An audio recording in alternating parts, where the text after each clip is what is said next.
Hello, listening people. Hello! You kept going. Yeah, I know, I was just faking you out. Hi, Bartek. Hi, Ryan Slewinski from Spit and Polish Presents Unappreciated Masterpieces, Season 4. I wish we did seasons. I mean, 2015, 2016, 2017, 2018. 2015 only had like 5 episodes. There's a podcast, oddly enough, I listen to that covers a TV show, and they do their podcast by seasons in terms of how many episodes were in that specific season of that show. But it's just, like, they were to do like 4 episodes, and they're like, that's the end of our season, because this season only had 4 episodes, because it's an old show. Yeah. But we're not that show, we're our own show, Spit and Polish. Presents Why are we Unappreciated called that, Masterpieces. though? Why are we called Spit and Polish Presents? Because we're always spitting, we both happen to be Polish, and we like presents. You know, it's so funny. I was listening to an old episode, and that was the exact same statement you made in that episode. And now you're back at it again, Bartek. Because we are covering unappreciated masterpieces in this. And an unappreciated masterpiece is a movie that hasn't gotten the love or appreciation or credit it rightly deserves. People aren't talking about these types of movies enough. They're not delving into the artistry, the master craftsmanship of these films. Bartek? It's the only thing in my life that makes me go, yuck. Exactly. Bartek, what is the film that we'll be covering in this episode? Because I don't know. I'm in the episode. I can't read the title. I feel like this is the fastest we've ever gone to what's the title. What's the title, man? The title of the... I mean, we could take longer. You want to play a game of Boggle? We could You'd have figure to- out what the title is in that game of Boggle? Yeah, you'd have to remind me which one Boggle is. So I know Boggle's the the rules. one in which Oh, you're it's... actually doing it. Boggle's the one in which it has the different kind of cubes with letters all over it, and you shake it, and you have to try and find words out of what is jumbled mess. I don't think I've ever played that. Sounds like fun. Anyway, I think that's Okay, a welcome good enough... to Bogglecast. No, I was going to say, I think that's a good enough delay. The title of the unappreciated masterpiece that we are doing in this episode is Moja super ex-dziewczyna. You know, I actually like that title really, really much. Like, the last few times I've laughed at how you've said the title in Polish. This one's 'cause easy, because they're all it's words that I'm very funny. familiar with. But this one sounds like... This is one of the few times in which you've spoken the Polish language, and I said to myself internally, tasty. Because you know how some languages sound sexy and tasty? Never Polish. But this is one of the times in which I'm like, sexy. Ryan, do you want to be Moja super ex-dziewczyna? Oh, fuck yeah, you made me so moist. Finally. So, what is that in English? Because I don't speak Polish. I am Polish, but I don't know the language. Did you notice that the first half of that kind of sounds like Moja super ex? Who's Moira? Moja.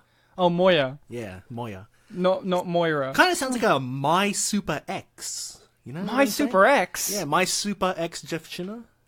Who's Jeff? Dziewczyna. Who's Jeff China? That sounds like My Jeff China. My Super X Jeff China. You know what? That could be a good mnemonic for you to remember what girl is in Polish. My Super X Jeff China. You know, that's the... This is one of the... Can we make that movie? Can we make it? Who is the Super X Jeff China? I'm casting Jason Segel. He seems like a Jeff China. One of my favorite things about being bilingual is because you don't notice that foreign words that you in languages you speak sound like different things in English. Yeah. So this Jeff China thing is like a big revelation Jeff for me. China would be either Jason Segel or Ken Jeong. There's no other options. It's only them two. Yeah. Depending on context, Jeff China or Jeff China can either mean girl or girlfriend. So we're covering My Super X Girl? Yes, friend. You're My my friend. friend. Yes. That's a gag that is finished last episode, so there you go. 2 episodes ago, but I referenced Two. it. Yeah, that's right. So we're covering My Super Ex-Girlfriend from the year 2006? Yeah, The one with Uma Thurman? yeah, And Luke Wilson? yeah. And Rainn Wilson, who's not related to Luke Wilson, but they're both Wilsons. Yes and no. Well, I mean, no, they're not related. Yes, you're right. Okay, thank you for correcting yourself. But are we joined by another Wilson? Maybe Andrew? Because last episode we did an Owen Wilson movie. This episode we're doing a Luke Wilson movie. Maybe we're joined by their other brother. Andrew Wilson? Yeah, who was also in the previous episode that we did. As Yeah. a bellhop kind of guy. Is that who we're joined by? Little brother Luke. He's couldn't looking come at to- me like, hey, don't look at me like that. I was in Wes Anderson's first movie, Bottle Rocket. I think the guest gave me the finger when we were doing the Jeff China bit. I don't know why though. Because he doesn't like Jeffs. So we're joined by Jeff China himself, Luke Peverell. For the Luke. record, I flipped Bartek off because I was trying not to laugh before I'd been introduced. Well, thank you, You know what's Jeff great, right? China. I'm really glad you said his name Yeah. because I think I would have actually said Luke Wilson. 'Cause when you said Peverell, I was like, oh shit, that's right. Yeah. His last name is not Polish, you're right. So It's you... also not Wilson, but I am here, Unfortunately. and I love the new setup. I know people We've listening got to a this we've can't got see it. technology. It's We've got had it for a few glow months. Up. It's aesthetically technology. pleasing. I'm It's a aesthetically mood. pleased. Yeet. Okay. I'm done. You know what's Okay. great though? Luke Peverell does look exactly like Luke Wilson though. He's got dark hair, he's got the guess. nose.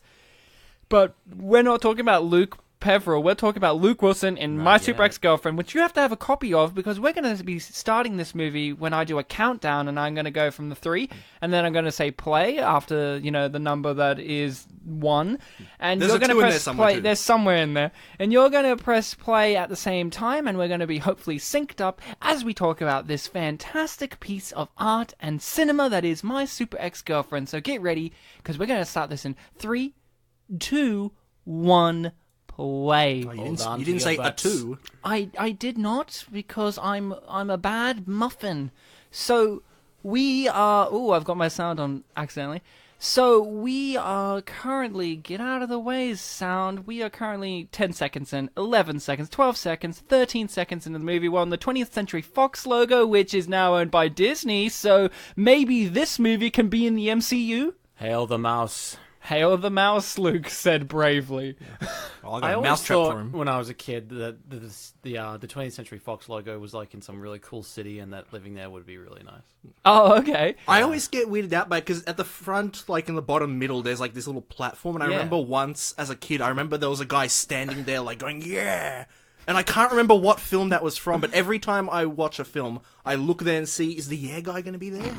Now, this could well be an entry This into was the Marvel all- Cinematic Universe. It could because be. it's And, New York, this and, is also brought to you by Regency superheroes. and New Regency, whose logo I've mentioned on the show before.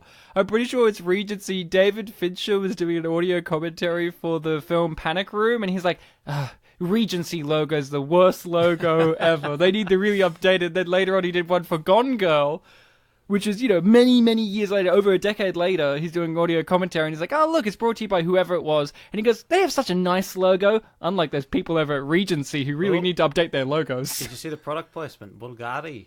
Oh, I thought you were saying the product placement for robbing jewelry stores, because I did feel the need.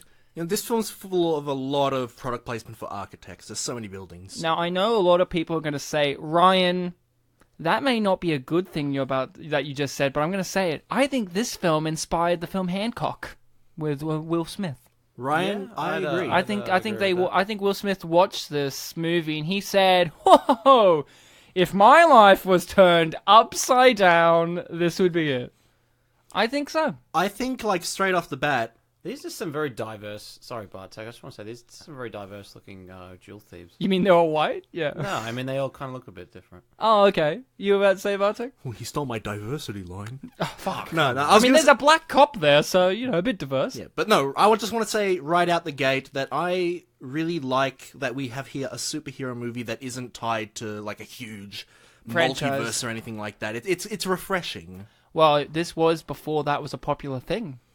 You got to remember. True. I mean, 2006, 2 years before Iron Man. but isn't this the year that like? Well, it's not. I was gonna say Spider-Man 3 came out, but that's not part of a expanded universe. No, is that's it? just part of its Yeah. trilogy. It's not trying. That's one thing that people don't commend the Sam Raimi movies on. They were never trying to set up a universe. They were just like, no, we're just our own movies. You never had that moment where it was like, Spider-Man's looking over the city and he sees another hero and he's like, maybe one day I'll work with that guy in his own movie. No, it's just Well, always. was Spider-Man 3 2006 or 2008? I don't think I thought it was 6. that or Bill 7. Hader has aged since this movie. It's weird because that's not Bill Hader. It's not Bill Hader. It's Rainn Wilson. Oh, I always It's get them confused. Rainn Wilson from The Office. You know what? He's right. Bill Hader hasn't aged He since may not this be on the movie, screen, but we'll 'cause he's not I'll take fucking my in word it. for it. Before I get into the questions of our history of this movie, I do want to comment on the fact that it is very brave of Uma Thurman to do another superhero comedy movie, considering that the last one before this, I would say, was Batman and Robin. and she looks exactly like her character of Poison Ivy when before she turns into Poison Ivy as her Jenny character. She looks exactly like how Poison Ivy did before she became Poison Ivy, when she was just like plain Jane scientist lady who found out that her boss made Bane. She looks exactly the same, and I do love the fact that she was brave enough to say, hey, that movie cost me a lot and almost ruined my reputation. I'm going to do another movie like that, but this one has Luke Wilson instead of George Clooney. What do we think of Luke Wilson's pickup technique here? Well, I think he was quite respectful. That's not to say that I think so too. Work, but then Rainn Wilson gave him a fist pump, and then he was just like, fuck, I better give it To be another fair, go. more like a fist shake. Well, it was, you know what it was? It was Black Power. That's what it was. It was the exact same. Wow, New York City is rife with thieves. Well, have you been there? Yeah, once. Oh, really? I've played Spider-Man 2 on the PS2. I know that. The best Spider-Man game? Yeah. Apparently there's a new Spider-Man game that's supposed to be good, but I don't know. It doesn't have Tobey Maguire and or Bruce Campbell, so fuck you. Okay, I'm going to get into it. Histories with this movie, do we have any? Have we seen this before? Do we see it in the cinema? Do we own it on DVD? Do we have a giant poster of it on our roof when we're in bed and we look up at it? My first encounter with this movie, even tangentially, was watching Scott Pilgrim. And at one point, Scott says, I couldn't stop thinking about my stupid ex-girlfriend. And then another character says, isn't that the Uma Thurman movie? Ah. Yeah, I don't remember that reference. Yeah. I actually do remember that reference. Oh, thanks. I've only seen the film once, and it was on DVD. So you had not seen it, though? Not until very recently, but that was the first thing. Do you mean recently, meaning for this? Yeah. People have been doing that so much at late. Guests have been like, I haven't seen this movie till very recently. I'm like, you mean for this podcast? Next time I'll just say no and look shifty. Yeah, looking is really important on an audio-based thing. Bartek, you and I were talking last night on Facebook, and we were talking about what we thought about this movie being like, basically, did you love it? And we were both like, yeah! And then it's like, you told me, like, I have a weird kind of backstory, history-esque thing with this. And I'm like, me too! Hit me with yours. I hope I remember all the details. This was a very weird film for me. I was always aware of it. And I thought I'd seen it, but I think I haven't. Okay. So basically, I remember in 2006, when this came out, I was on a flight to Poland. Okay. And on the flight, you could, like, watch movies, like, pick them from... Yeah. I did that with Nacho Libre on a plane. Biggest regret ever. Until we do it on the show. I can't wait to cover it again. Again. And I think perhaps My Super Ex-Girlfriend was an option. But I remember I definitely... And I thought I'd watched it. Like, the idea of, like, oh, it was a non-big universe superhero film... that's just its own thing. And I thought I'd seen something like it, but every time I think back to what was that film, I always think of Failure to Launch. I don't know that movie. Which is a Matthew McConaughey and Sarah Jessica Parker romantic comedy. Is superhero involved? No, not at all. It's a film where Matthew McConaughey's technique for having one-night stands where he doesn't have to see the person again is that he still lives with his parents. Oh my god, that's great. And his father is played by... our favourite father figure. Terry Bradshaw? Yeah. You're gonna be fucking kidding me. So this is like this really weird thing where I thought for my whole life I'd seen this film, but it was Failure to Launch. And we just did a film on father figures, which has Terry Bradshaw and Owen Wilson, the older brother of the guy in this film. Luke Wilson, yeah. And there's just a bunch of coincidences. And when you said, oh, this film, My Super Ex-Girlfriend, has a lot of returning actors, I remember when I looked up Failure to Launch the other day, I was like, I said the same thing about that. And in our episode on father figures, Owen Wilson kept talking about the universe. Yeah. And I completely forgot to mention it, but throughout this show, I bring up the universe a lot too, when a lot of coincidences are being packed together. So you're saying you're Owen Wilson? So I'm saying that for some reason, the universe is having this trifecta of father figures, My Super Ex-Girlfriend, and Failure to Launch, which I guess we have to do on the show now. Yes, we do. You know who just walked in? One of the best character actresses of all time, Wanda Sykes. Yes. I loved her in Evan Almighty, and I loved her in this, and the one criticism in the negative I'll give this movie, not enough of her. Like, there's a bit in the... Did you see this, Luke? The ending credits when it had, like, the little cartoon animated thing? Yeah. they kept showing Wanda Sykes' character like she was a big deal in the movie, and I'm Yeah. like, she was not, and that's your Criminally mistake. underused. That's why there's a 5.1 on IMDb. Ma- Because all the Wanda Sykes fans know that they shortchanged her in this movie, and I'm one of those fans. Maybe they figured that little animated thing at the end would do the job of actually giving her a decent character or story. Yeah, she touched the butt. She got to touch Rainn Wilson's butt. It's great because I'm pretty sure she's a massive lesbian in real life. She is, yeah. Can we give a shout out to this line? You were lucky this time, Mr. Bottom Watcher. I love every line. Can we give credit to every line? There's Yeah, a hang bit on. later in which I wrote down a line which is like, this boy's got a real case of the hornies. And I'm just like, that's a fucking great line. You know what, Ryan? I think we can give credit to Hollywood as well, because Evan Almighty was the year after this. She did play an office person in that too. But she's the head boss. She's the head. She's the superior, and yeah. she was the underling. So yeah, it's- but in it's- Evan Almighty, she got more of a role. Oh more yeah, things to yeah, do. that's true. That's true. And Jonah Hill was in that. But okay, my history. Oh boy. So I had never seen this movie until doing this show fully. I had seen this movie in sections and parts over the years on TV and a friend's birthday party. My friend had a birthday party and their mum put this movie on. Okay. But for some reason, no joke, this isn't a joke, this is real. She must have watched it sometime earlier, and this is my thought process. She sat down and watched a portion of the movie to make sure that kids could watch it. And you know how sometimes DVD players have memories? Like when you put a DVD in, it'll Yeah. come back to where you stopped it? Oh yeah, it's like if you don't take the disc out or you click stop or something. Yeah. Yeah. Well, it played where she had stopped it, and there was no remote given to us, so we just had to watch the movie from honestly, 35 minutes into the movie. I kind of remember oh, here's the bit. Well, they were still together at that point, I think.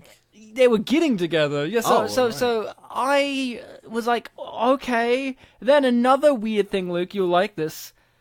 And there's another movie one day we'll cover on the show. At my high school, in my hometown of Kempsey, New South Wales, small country town in Australia, there was one room in the English building where we had our English classes, where there was just a giant poster on the back of the door of my super ex-girlfriend laminated. So not even like a poster. media classroom or anything. No.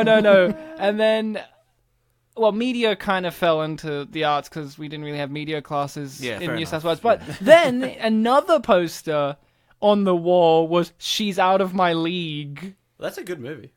And that was there too. And I remember one time asking the teacher, who put these here? And she turned to me and dead set said, they've always been here. Which is weird because I started Eldritch posters. high school in 2007? Well, if you Yeah, were the I've same as me, always we would have been started in 2006. 2006. The year that this film came so, out. So it was already there. So, it's always been here. I'm like, It what would have the been brand fuck new. What the fuck does that mean? Can So I just point out, sorry, you can point out that this movie has a lot of people wearing So magnificent scarves. Rainn Wilson is wearing a magnificent scarf, but he also said it's like this fire. It's blocking my way to the gym. Yes, that is important. I would wonder why he's wearing such a fabulous scarf to something as pedestrian as the Well, he gym. is carrying a bag, so he Yeah. probably Oh, has yeah, his I figured, exercise he's gonna change clothes into it, in but- his thing. Well, he Wow. came from work, I imagine. No, he wasn't wearing that at work. And I guess if you walk out after an intense workout, you're going to be kind of sweaty and more sensitive to cold. Oh, so- but he's walking to the gym. Yeah, I know, but you can just wear it around his neck for Maybe now. he- This That's a heat this trapping movie, scarf. I also wrote my super X scarves because there's a lot of scarves in this Someone had movie. a I don't know scarf what's going fetish. on with the production, the costume person. They were like, "Could we put scarves in this movie?" And then the director was like, "Yeah, give me some scarves. Just fucking chuck the most colorful one on Rainn Wilson. It'll be funny." And it was funny. I loved it. And it was funny. So I was really excited about my backstory. I can't remember, Luke, did you tell us your history of the film? It would lasted all of 20 seconds. He just yeah. basically said I've That's never right, seen yeah. it until now. But yeah, I was like, oh, but I was like, you and I talked and we were on the same page about a lot of things, and that was one of them. Like, I've got a weird history with this. I've got a weird history with this. It's like, And part of me was thinking, there's no way it can be the same as me, right? no, imagine if it was. Well, it was weird. I was on a plane to Poland this one time, and I watched Failure to Launch. I think maybe. No, it definitely was. I remember the beginning and end of the film. Luke, Yeah. You're talking to Luke Wilson. Luke Peveril. You're a Casanova, Well, and you've gone on many dates. yeah, a whole like 3 of them. Really, just 3 dates? I don't know, it could be 3 to 5. I don't have to think about it. Have you ever? I've been on like 3. You've probably been on What's the weirdest date you've ever been on? Okay, I actually do have an answer to this. Good. So it was first date. This girl I had met doing a production of The Merchant of Venice, and we we hit it off reasonably well. So we went to get dinner, and we saw, which was out in cinemas at the time, Silver Linings Playbook. Oh, With, great movie for a movie. double date, for a date. Sorry. Is that, I can't tell that's sarcasm or not. It's a movie about people who are severely depressed, but they figure out how to rise be above not it. depressed because Yeah. dance. Yeah. It's like Footloose, but go on. You should see Black Anyways. Swan like I did. Anyway. That's right. Bartek. I was gonna ask you yours, and then you said that that answers that question. He went on a date to see Black Swan with someone. Yes, that is him. Sorry, I just want to take a second because I've only realised this on the second watch through. That guy there. Yeah, that's the guy from Nine Lives. Yeah. Is also in Riverdale as Hiram Lodge. I think his name is Mark Consuelos. He's great. Impressive. I have a whole theory about He his really character. blew up. Anyway, weird date. So we watched the movie. Then we went out to get like an ice cream afterward, and then the interrogation began. She started asking me, "Do you think I am as hot or hotter than Jennifer Lawrence? Do you think I could be an actress like her in Hollywood?" And what the fuck do you say to that on a first date? I tried to deflect. And but it's she's weird like, because no. back then that's when That's my people question. liked Jennifer Lawrence. Now there's a real hatred of Jennifer Lawrence. Is there a hatred or just like a general disdain? people really don't like Jennifer Lawrence now. Oh, notice that? How he high-fived him and his hand is like, I have a whole theory based on that one thing that I'll Wow. launch into. I could write a thesis. So Luke, that's your weird date. You got interrogated by a woman Here's the thing, though. Following that, I called up a bunch of friends, and then they all laughed their asses off because they thought it was the funniest thing that ever. and heard. you interrogated those friends. I kind of just I was on the train. Did so you I ask him like, couldn't- "Do you think I'm hotter than J Law?" So I should have. What about J Lo? You know, in Boy Next Door. Kidding me? Oh my god, Jennifer Lopez. Yeah, I had to change my. It's okay. Change your voice for her. Jennifer Lopez is like Jennifer what, nearly Lopez. about The 50, JLs. and she looks the same. As she She did about 20 years is ago. amazing. Yeah. So Bartek's weird date. Honestly, none of them. Haven't been on many. None of them are really like weird. But Other that, than going to Black Swan. Like, That's pretty which is a whole fucking new great. category of That's- weird. we both had a Yeah. good time, but it was weird. Oh, I would have had a fucking great time if I was there too, but behind you guys. Wait, so how did the date end, Bartek? Well, the credits rolled and they said goodnight. Yeah, there was I'm asking Bartek. there was really nothing weird about it. It was just like, oh, I wasn't expecting scenes like that, and that was it. By Darren Aronofsky movie. Man, you should have taken a date to see Mother with Jennifer Lawrence. Now that would have went down well. The other thing we saw later on was like King's Speech, but that wasn't So, weird or anything. Ryan, speaking of Mother, do you think you'd ever cover this for that movie for the podcast? Oh, I don't know, man. I don't know. Oh, look at that scarf, though. He tied that so well. It looks like a noose. So, Oh, I got A loose noose. I've never really been on dates other than with my current fiance. I had a girlfriend before that, and the dates weren't particularly a thing that happened there. But I guess one weird moment of, dating life was we went to this, my town, again, my hometown, had a local Easter show thing. And they had like the circus there. And the Easter Bunny asked, "Am I hotter than J Law?" No, hold on to your seats, guys. And we were waiting in line to go on one of the rides. And I'm actually a very non-confrontational person in real life. Like on this podcast, I always say, "Fuck you, Bartek. Dropping cats is fine." But then after the podcast, I'd be like, Bartek, though, I'm not sure if I should have yelled at you. But like, there was And this then time you I was waiting in compensate by the line. bell. I was waiting in line. And this 7-year-old blonde-haired little boy, little Tubby Brat, pushed in front of us. And I, without a hesitation, and I was in year 12, I put on my most adult voice and I just went, "Hey, Blondie!" And he was just like, "What do you want, mister?" That's what he said. He said, "What do you want, mister?" What do you want? And I Did said, he say and I that- put my hands on my hips. No joke, put my hands on my hips, leaned down and went, "Back of the line, Blondie." And he just said to me, "I'll get my older brother to punch you." And I looked at him and I just went, "Oh yeah, how old is he?" Is he a high school student? I might fucking know him. Get better back to the line. I swore this little boy. do not fuck and then, with old and, man then, Slawinski. and then he ran away. And I thought he was looking for his older brother, but he just never came back. and then the girl I was dating at that time was just said, that was cool. And I'm like, damn right it was. And then we went on the ride. It was fine. But I just yelled at this small child Did for pushing in line, and he was so blonde Question. too. Yeah, did Blondie, like you said, he said, what do you want, mister? What do you want, Did- mister? Did he say it? What do you want, mister? No, he said exactly like how I said it. He's like, what do you want, mister? I've had students call me Mister on placement before, and it's really weird. Well, it's Oh, because there's you're a something teacher, though. oddly arousing No, about but Uma sir Thurman is more saying, common. you're supposed to flick it a little. What? Sorry, I missed that. I was listening to Bartek and I heard in the background Luke saying, flick it a little. Yeah, I did too. I said it's something oddly arousing about Uma Thurman saying you have to flick it a little. Oh, well, that's the thing I'm going to ask you guys now. What did you feel about the romantic relationships between between the characters in the movie? I think they played it for laughs, but I mean, jeez, if anything approximating this happened in real life, oof, big red flags. I actually think you could redo this movie and have it directed and done by, like, in a serious tone, and have it done by M. Night Shyamalan like he did Unbreakable. They're doing a sequel to that. I know, Finally. called Glass. Which makes sense. It's called Glass Ass. So I found their relationship to be perfectly done because there are little warning signs throughout the course of the relationship that she's a psycho bitch and that he's too much of a nice guy. And then him and Anna Faris have a relationship too, which I did have problems with. I had problems with, but I accepted because I understand them. I just was like, why do they have her in a relationship in the first place?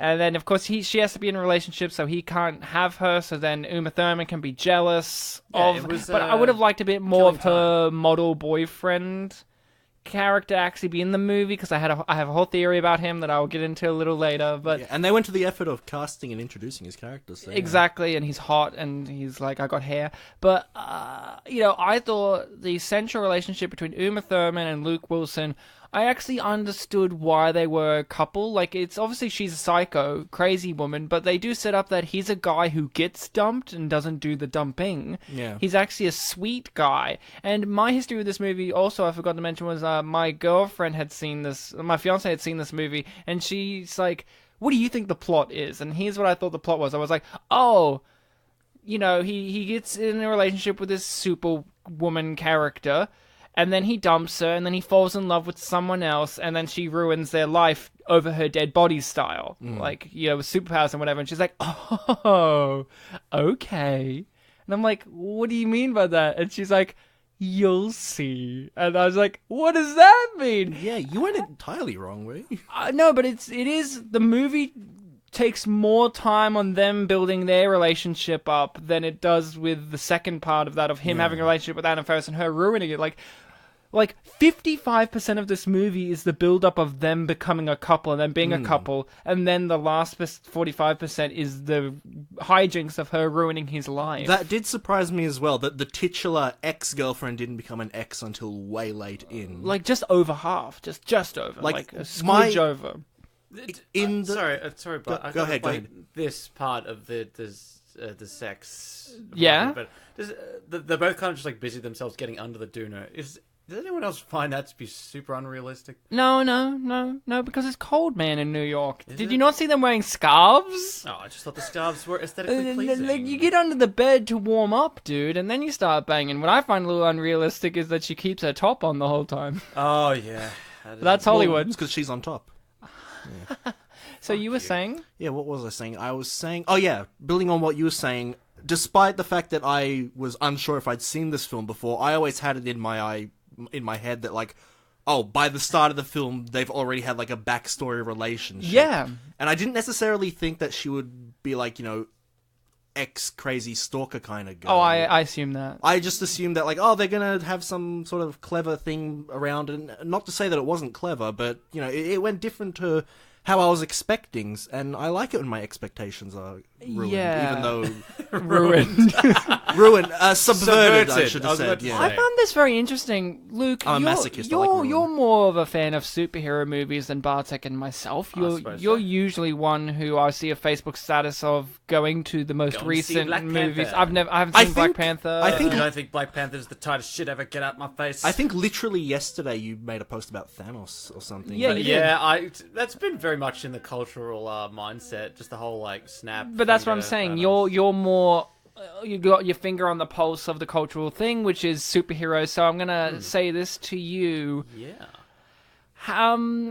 Did you find it interesting how this movie portrayed its superhero world, where she's basically Superman, but they don't kind of make it like, you know, in a lot of those movies, like in the new Marvel movies, it's kind of like the world revolves around these superheroes. It doesn't keep going on its own. It's like, oh my god, we all love Iron Man, we all have all this stuff. But in this world, it's like the world just keeps going and people are like, oh look, superhero. Okay, moving on. I mean, Jigo. it's like we can definitely say that like the wider significance of superheroes and what it means to have possibly more than one superhero isn't like really integral to the plot, because it's all about this Luke Wilson and his Yeah. family. But all the same, it does make you think, doesn't it? It's like, okay, so we have a superhero and she's kind of like New York's finest, you know, New York's Yeah. own kind of thing. But, G-girl. but what does that like? And we see her trying to juggle secret identity and normal identity. But Yeah. like, and we've seen that in other things like Daredevil or Spider-Man. Spider-Man,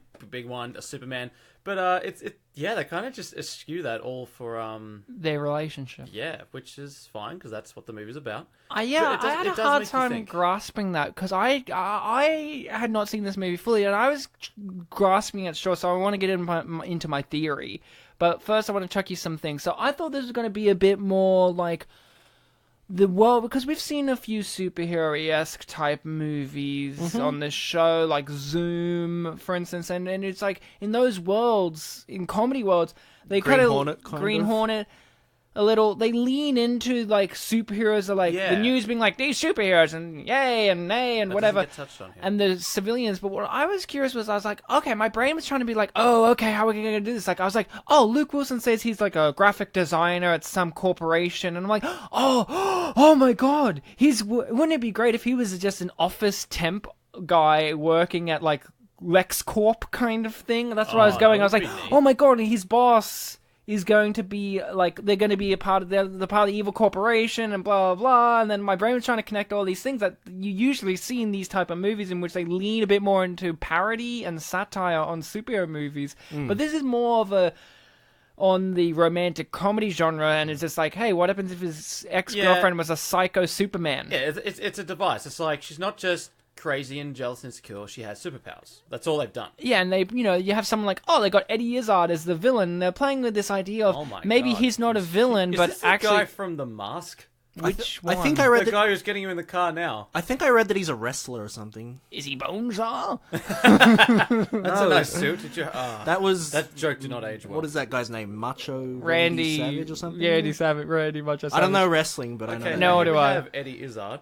Eddie, man, he's second time back for us. Well, We first haven't- time back, second time appearance. Yeah, Yeah. First time back, second time appearance. he was from in the Avengers. the non-superhero, the Avengers.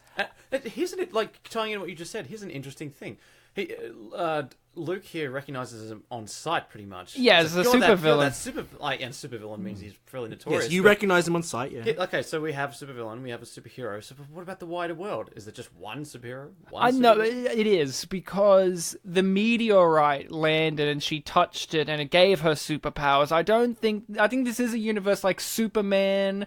In those Superman movies, it seemed like the original Christopher Reeves ones, there's only Superman, there is no other characters. I think that's what it's kind of going for. Because go remember, this is made before, all of these expanded universe movies in which, like the Sam Raimi Spider-Man movies, the X-Men movies, all these kind of things, it only seems like only these characters exist in this universe. There is no Green Lantern somewhere here, or there's no, this character here and here. It's like these are their own things. So I think this is more of a satire on those kind of things, where it's like, it's only Superman, so it's only Jigo. What happens if the only superhero in the world the omnipotent God is actually a psycho bitch. And that's what the Zack Snyder universe has been trying to explore, sadly, in which it's like, what if we did have Superman? Wouldn't you be fucking terrified if he snapped and killed them? Because he could kill us all. This movie does a better job of exploring that idea than Zack Snyder. Good job, Zach. The funny thing is, like, this question of, like, wouldn't you be terrified of Superman? That just reminds me of in Batman vs Superman, where Lex Luthor, played by Jesse Eisenberg, favorite, was, like, you know, keeps referring to Superman as, like, God. Yeah, and, yeah. like, what it means to be in the same world as God. He's meant to be Jesus, right? Of course. And it's just like... Who's also God. They're really hammering this point home. It's like, we get it. Thanks. Yeah, Superman's always been a Christ figure. And I do like that. Again, building upon what you said there, of like, oh, it's just the one superhero and the one super villain. Their origin is the same. Exactly. They were like together when the event happened, and one of them got powers, and one of them didn't. Yeah. Because he didn't touch it. Which I will touch back on later about touch. The idea of touching a rock is very important into this thing. But here's the thing, Luke. You're like, is there any other supervillains, superheroes? I'm going to tell you what's his name? Mark Consuelos theory. Yeah. I thought he was going to be the villain. I didn't look at the cast list before doing this. I knew Uma Thurman, Luke Wilson, and Rainn Wilson were in it. That's all I knew. Yeah, I checked the wider cast after the film. And once I found out Eddie Izzard was in it, when he appeared, I'm like, oh, he's the villain. Because he's Eddie Izzard. No offense, Eddie. But I thought Mark Consuelos was going to be a super villain who worked at the company that he works at.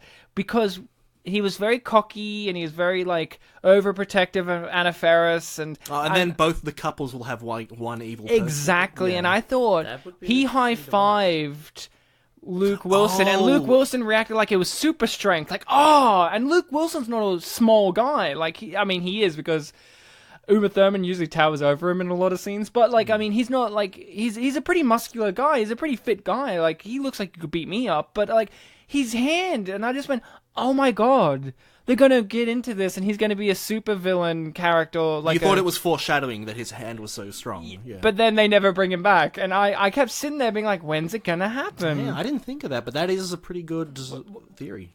I want a wider question about Luke Wilson here. The fact, like, in Idiocracy, which is one of his best films, he's chosen as, like, the... most average guy. The most average man. And, like, the fact he was cast for that role... What do you think Luke Wilson makes of that? I think he's just Luke Wilson about it. I think he's just like this. That's cool, man. Yeah, I like to think that Luke Wilson, like, as he's portrayed here, and in Idiocracy, where he's a really easygoing, happy-go-lucky kind of guy, I like to think he's like that in real life too. Well, he is a Wilson. I mean, they all give off that general vibe that they're just really easygoing dudes. I just hope he is, because I think turn out to Owen a bit more eccentric, but Owen's not eccentric. He's a bit more spiritual, Owen. That's how I would say it, because he's always a bit more like... You know what Owen is? Owen's the Matthew McConaughey brother of the group, because he's got the blonde hair and the failure to launch. And he's always leaning on things, and he like, I can imagine him and Matthew McConaughey stealing each other's... competing for roles. I think literally when Have they been in a movie together? I don't know. I need to find out. No. I don't think Matthew McConaughey was in Zoolander, unfortunately, but Billy Zane was. I remember one of the developments of Owen Wilson's character in Zoolander 2 was that he became more spiritual. So, which he really needed, considering he was very spiritual in the first movie. But there were some pretty funny things that came of it. Here's the thing, though. I agree. I think Luke Wilson, like with Luke Wilson, I think he's a cool dude. I mean, I read a fact about him. He's a part of the frat pack, they call it. You know, Will Ferrell, Vince Vaughn, that gang of people. I'm pretty sure, you know, Ben, Owen, 90s, all of that. 90s, early 2000s comedy people. The Tropic Thundery kind of crowd. Yeah, those kind of crowds. People who were in the movie Old School, primarily. Yeah, that's true. That's where it starts from. But he's the only one that hasn't won an MTV award, apparently. And I'm just like, of course he hasn't. Because he's the one guy who's always, like, underlooked. I've said on this podcast before, when we've had him appear as one of the Wright brothers in Around the World in 80 Days, I've mentioned Luke Wilson a lot. I like Luke Wilson. He's my favorite Wilson. I think he's a tremendously underrated actor. I think he can do marvelous things. He's great in the film The Skeleton Twins. He's great in Idiocracy. He's great in That 70s Show. And I mean this no joke. I've always thought he should have got an Emmy nomination for his role as Kelso's older brother. Because he's perfect. He is perfect because he's not doing just an Ashton Kutcher impression or anything. He's bringing something else. Like, I always thought with, what was Kelso's older brother's name? I've seen the Casey? show. I think so. Casey I've seen the Kelso. show so many times, but it's been a long time. He always gave this weird aura of cool dude, but sinister at the same time, because it was always like, I don't know, there's something off about him, And but he that was a part of it. Yeah, and he was only in like season 4 of He's 8. only That's in it. like a few episodes. Like, the big thing of season 4 was that Eric and Donna broke up and she was dating Casey, right? Yeah, and I don't know, but you liked him, but you were like, there's something off about him. I don't know. He is, because Kelso's a slimy character in his own right, so But his like older a dumb, brother, lovable kind, yeah. but his older brother is smarter and slimier, and you're just like, ugh. But also, he's really likable because he's Luke Wilson. I kept writing in my notes, Luke Wilson is the heart of everything he's in. He's the heart of this movie, because you really do feel sorry for him, because he tries so hard to break off this relationship in a positive way, but also he's afraid of her. Like, you got to consider he's terrified of her. If it was me, I wouldn't break up with her when she's got a knife, but that's just me. This is the part of the movie I related to so much, because like he's just too much of a nice guy to hurt someone's feelings like that. Even if it's better in the long run. I'm just like, ooh, relatable. But Luke, you know that you're Rainn Wilson, right? That's you. You're his character. Aw. I know. It's because you... Wait, no, it's okay. He Go gets a bitch and scarf. Ed goes to the gym a lot. And he goes to the gym a lot, which is... And he talks to girls. Yeah, but he also... He does talk to girls, like a lot. Talks to one girl specifically. Yeah. Which is cute. Okay, now we have young Eddie Izzard. And Uma Thurman. Young Uma Thurman. Oh, that's cool. So, yeah, I thought the interesting idea was the plot. Like, I thought, what an interesting idea of a average guy, who's your Lois Lane type character. Usually like it's, this would be a woman character, a female character, the normal human companion to the superhero, but you're getting it from their perspective of them first entering this relationship, and what happens when they break up with these people, because you can't just break up with Superman. You can't just break up with Batman. You can't break up with any of these people like a normal relationship, because they could easily kill you. And you know their secret too, so you can never fully have a healthy relationship in any way with any of these superheroes, because they have an unhealthy lifestyle overall. Unless you're in it for like the long run and you actually do want to get married. And stuff. Stuff. But even then, it's still... There's that thing of you got to keep the secret, you got to do this, this, and this. That's not what a normal, healthy relationship is like. Which, you know how some comedy films, you see them on YouTube, like they get the horror movie trailer treatment? Yeah. They cut together a bunch of scenes and they make it look creepier than it is. I'd like to see something like this movie, but played as a drama.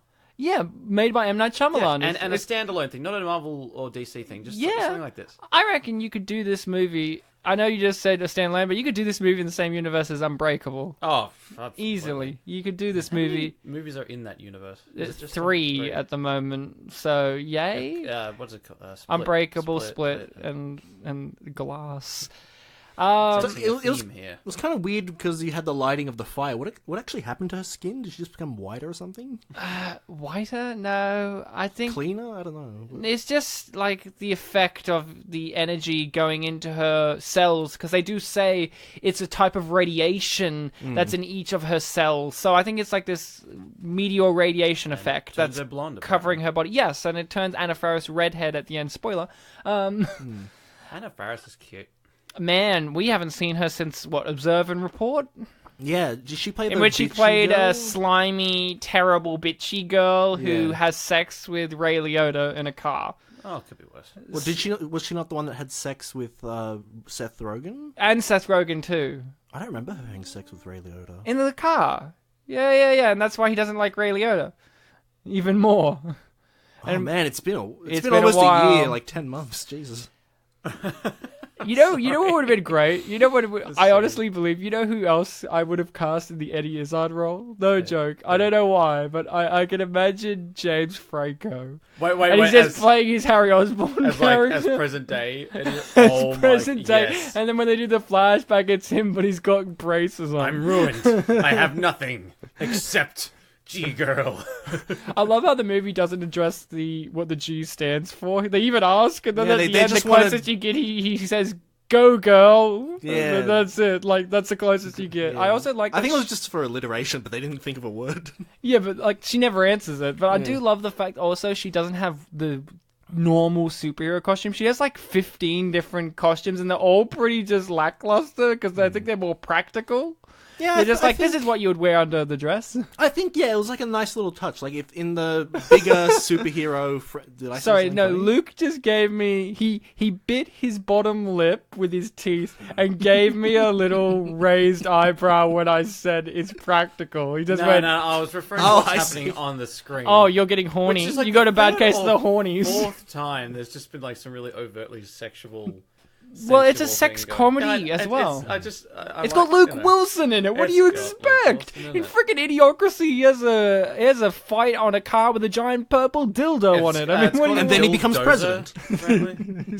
like, look, Wow, this didn't in his take voice, long at he all. just went, it's actually called a dildozer, actually, I think. It's Like, who doesn't even know? It's called a dildozer. I think it think- was. Bartek, yeah. first time I saw that movie, that was at Reese's house, wasn't it? No, it was At I our think it might have friend been at my Reese. house. Yeah, actually. The sorry, first time I ever confused. saw Idiocracy, which was the staple of my Luke Wilson knowledge, because I saw him in that 70s show, but like that's one thing.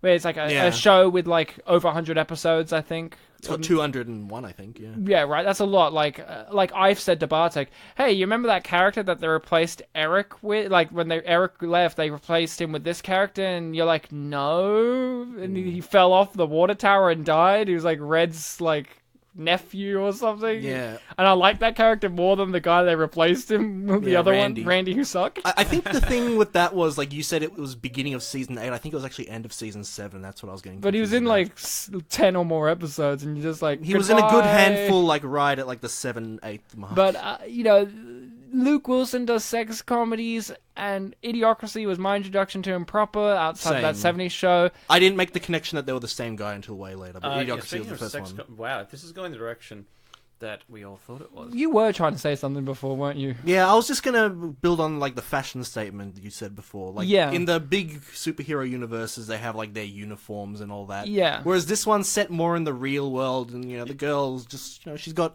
Her G symbol on a necklace or Yeah. stitched on, and that's it. And with all her, like, different clothes, it's like, oh, you know, she's just a regular girl. She has a lot of clothes. She wears different clothes when she goes out. Exactly. And saves the world. This reminds me of, you know how when we watched Kangaroo Jack? Yeah, this And- also and- reminded me of yeah. Kangaroo Jack. That was No, back no, in no, season 1 of the 'Cause podcast. You told me like it was like marketed or it appeared to be something that would be suitable for kids, and then Yes. it wasn't. This kind of I'm getting a similar vibe here.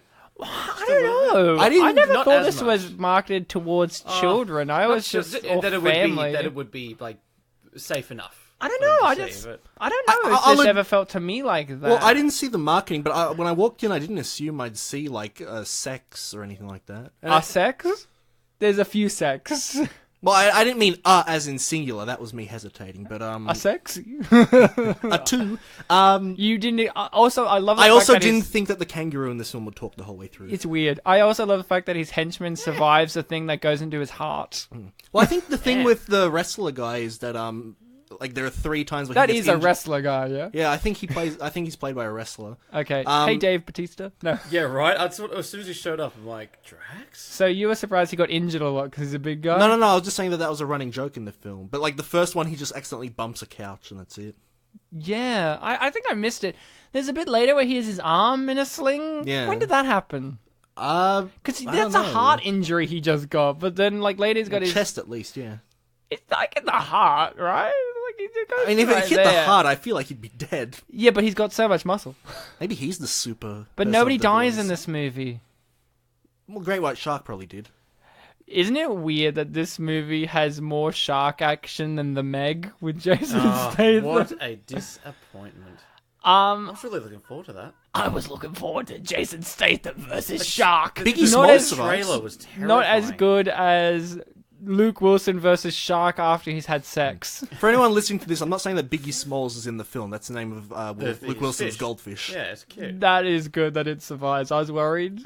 Well, he about saves it. He Like, goes out of picks his it up way. and runs into cold water. Oh, Ryan, what's that thing, that movie that Christopher Walken's in? He's like, you'll pay for this. Bears. Country Bears. Yeah, is that the phrase he says? Or is You'll pay for no. You'll pay for this, bears. You'll pay for this, bears. it Like not he's just related discovered to what bears are. anything, I just remembered it now. It's Christopher Walken funny. was in Father Figures, our last episode. Yeah, he so was the maybe last of the potential father figures. He was Doctor Walker Tinkler, according to an Irish trivia. Which become can the we Walker. give Luke the My Super Ex-Girlfriend quiz now? Sure. Explain to the audience and Luke about this quiz and how you found it. For those who have not listened to an episode of this podcast where I have brought a quiz, I usually like to look for quizzes about the films we do, and since, like, I don't know, middle of our second season, it's been a little difficult to find them, but occasionally I do find I found one them. last week. You did, yeah, you did. This time I have found a quiz, and it sports an entire one question. And you also said to me it's the only quiz you could find. It's the only quiz I could find of this film, and it only has one question. So Luke, Wow, he's nice asking and it nice to and you. All right, Bartek, hit me. The question, which I will say, I didn't bring a copy of it, but I've memorized it. I'm glad you could memorize the one. It's only one question. It's question. written in all lowercase. So, the question is the ex-girlfriend super? The three options are yes, no, and who the fuck? Who spelt with double O? So Luke, what's the answer? Yes, no, or who Keep in the mind, fuck? 100% of people have gotten this correct. And also, Bartek did miss out. The actual first option was who the fuck. When I had it, the first option... When I looked at it, it was the third one. Oh, mine was the first. Or maybe it's randomized. So Luke, you gotta pick. Yes, no, or who the fuck? Gotta be honest. All these, No question mark either. All these answers. Remember, it's the only question out of any it's of not even them. a question. There's no question mark. So Luke, answer it. No question mark in who the fuck. all right. Do, well, that- do, these- do, Do you want to call a friend? Oh. 50-50? We can't do Oh. 50-50, actually. do, do. I'm gonna say no. She's not very nice. Well, the No, answer... is she super? Yeah, the I don't think answer- she's doing he's super being a job smartass. thing. I'm not being a. Yeah, So alright. the answer was yes, but Luke, if you answer this online, my favorite part of it was it said, the answer was this. You got it correct. But it wasn't like that answer. It was you got the last answer correct. Oh yeah, it did say that. like there was more. It's like it didn't want to tell you about the rest of the ones, but like the last one, yeah, you got it You got correct. it correct. So, Luke, have you ever dated someone who used to be a superhero and then you dumped them and then they decided to go on a petty vengeance spree using And their they weren't superpowers? J-Law. I tell And you, at the same time, you also had to pitch a thing to China. Not Jeff, but just China. as it happens, And then you had Dick carved into your forehead with her laser vision. well, not that last one, but yeah, man, I swear there was a point a few years back. Seems every other week was just a new super ex-girlfriend, and, A new one. and working at the architecture firm and going out for gnocchi. Gnocchi. He remembers that part of the wanting gnocchi during all of the scenes. No, that's his experience, isn't it? If you've had a good gnocchi, you'll know what I mean, because once you've had You're a an good Italian. gnocchi, there is no going back. Well, I don't Mamma speak mia. Italian either. But It's a good show. I remember when we did Kangaroo Jack, we just kept talking about his grandmother. Well, in Yeah. Kangaroo Jack, Love you, that was Nana. back when we had gimmicks on our show, and our gimmick there was like, we have a real Australian with us. Well, here's the gimmick. We have an Italian-Australian joining us this episode, Lucky Pavarelli. So, hi, Luke. What's your middle name, Giuseppe? I'll let Anthony, you isn't have it? a guess. Oh, fuck you, Ryan. Yes, it is. Of course, it's Italian. It's Anthony. Antoni. Anthony. Look, if it had been Antonio, I Lucio- I love if it was Antonio, you would be Latino, yeah. Lucio Antoni. Antonio can be an Italian. Antonio Banderas, that famous Italian actor. Lucio Antoni Yeah, 'cause Luperelli. he's Oh, the Luke, only Antonio Luke, that you're exists. Italian. My fiance is completely unrelated. My fiance works with a guy whose name is Mario. Mario something or other. I can't remember what his last name was. It was like DeSanta or something or other. De Santo? Do you think he's Italian? No, he sounds great. He's Indian. You're kidding. With apparently Portuguese Indian, if that helps you any. Chigindian. Portuguese according to Luke. But she was just like this. Yeah, I work with a guy called Mario. I'm like, oh, that a very Italian guy? No, he's Indian. I'm like, what the fuck? And then I saw his last name is like DeSantis. I'm like, what the fuck? Look, I think it's a win And I'm like, for you better diversity. walk in there and ask him a question. And then his answer was, Portuguese Indian. I'm like, oh, that answers everything. He takes you aside and he's like, Ryan, you can't tell anyone. I needed to tell my Italian friend Luke about it in case he's actually Indian. So Well, Ryan, I remember when we first met, you telling me that your background was Polish? but about 10 other things as well. a million things. Polish, New South Indigenous Wales. Australian was one, I think. Ukrainians on the mother's side, ooh, Country boy. country boy. So here's the thing, guys, about this movie. This movie put a lot of effort in and a lot of ideas in this world that they've created. We've talked about the superhero thing. I think this movie would have worked so much. I think this movie's downfall, personally, was timing. Could you imagine if this movie came out 3 years later? We'd still be talking about it in the way that we talk about Iron Man and all of that. Because this was the era in which you had bad ones like Spider-Man 3 and Daredevil and stuff like that, where it was like superhero fatigue and superhero disdain. Everyone was watching Failure to Launch. Failure to launch on a plane to Poland. Everyone was on it. This is your classic abusive relationship, by the way. Yeah, Luke's been Classic. Classic.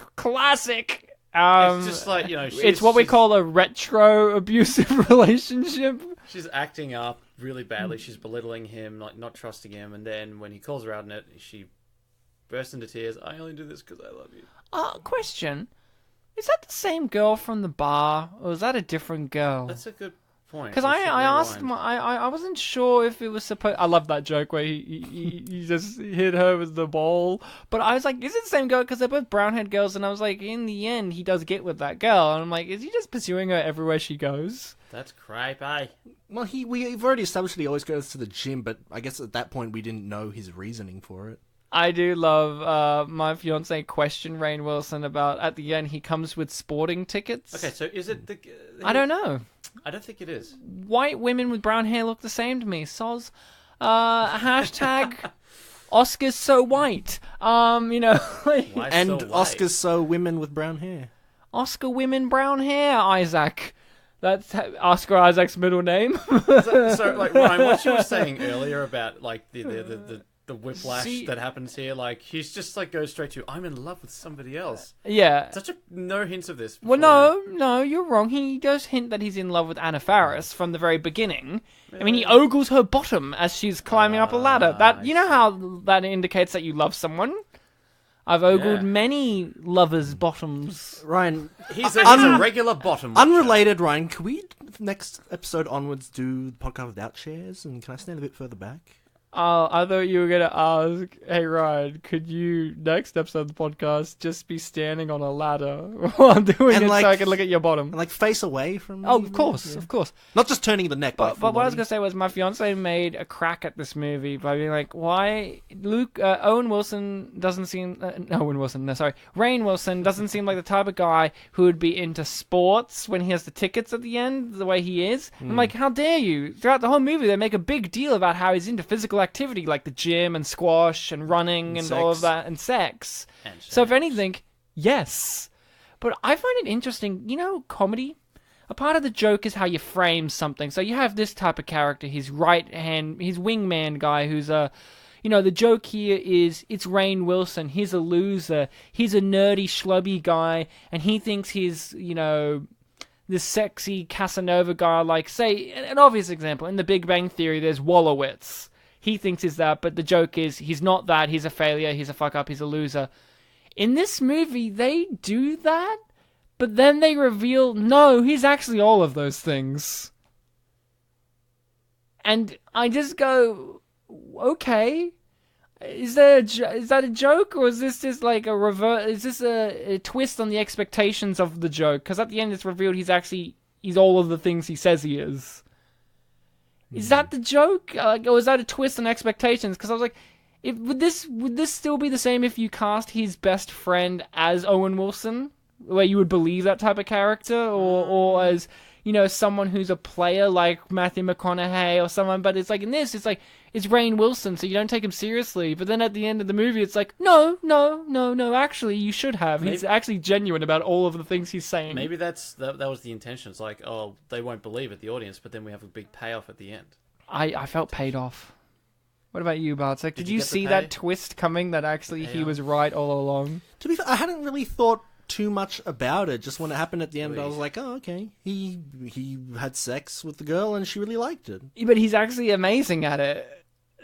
He's actually everything he says he is in this movie, which is great.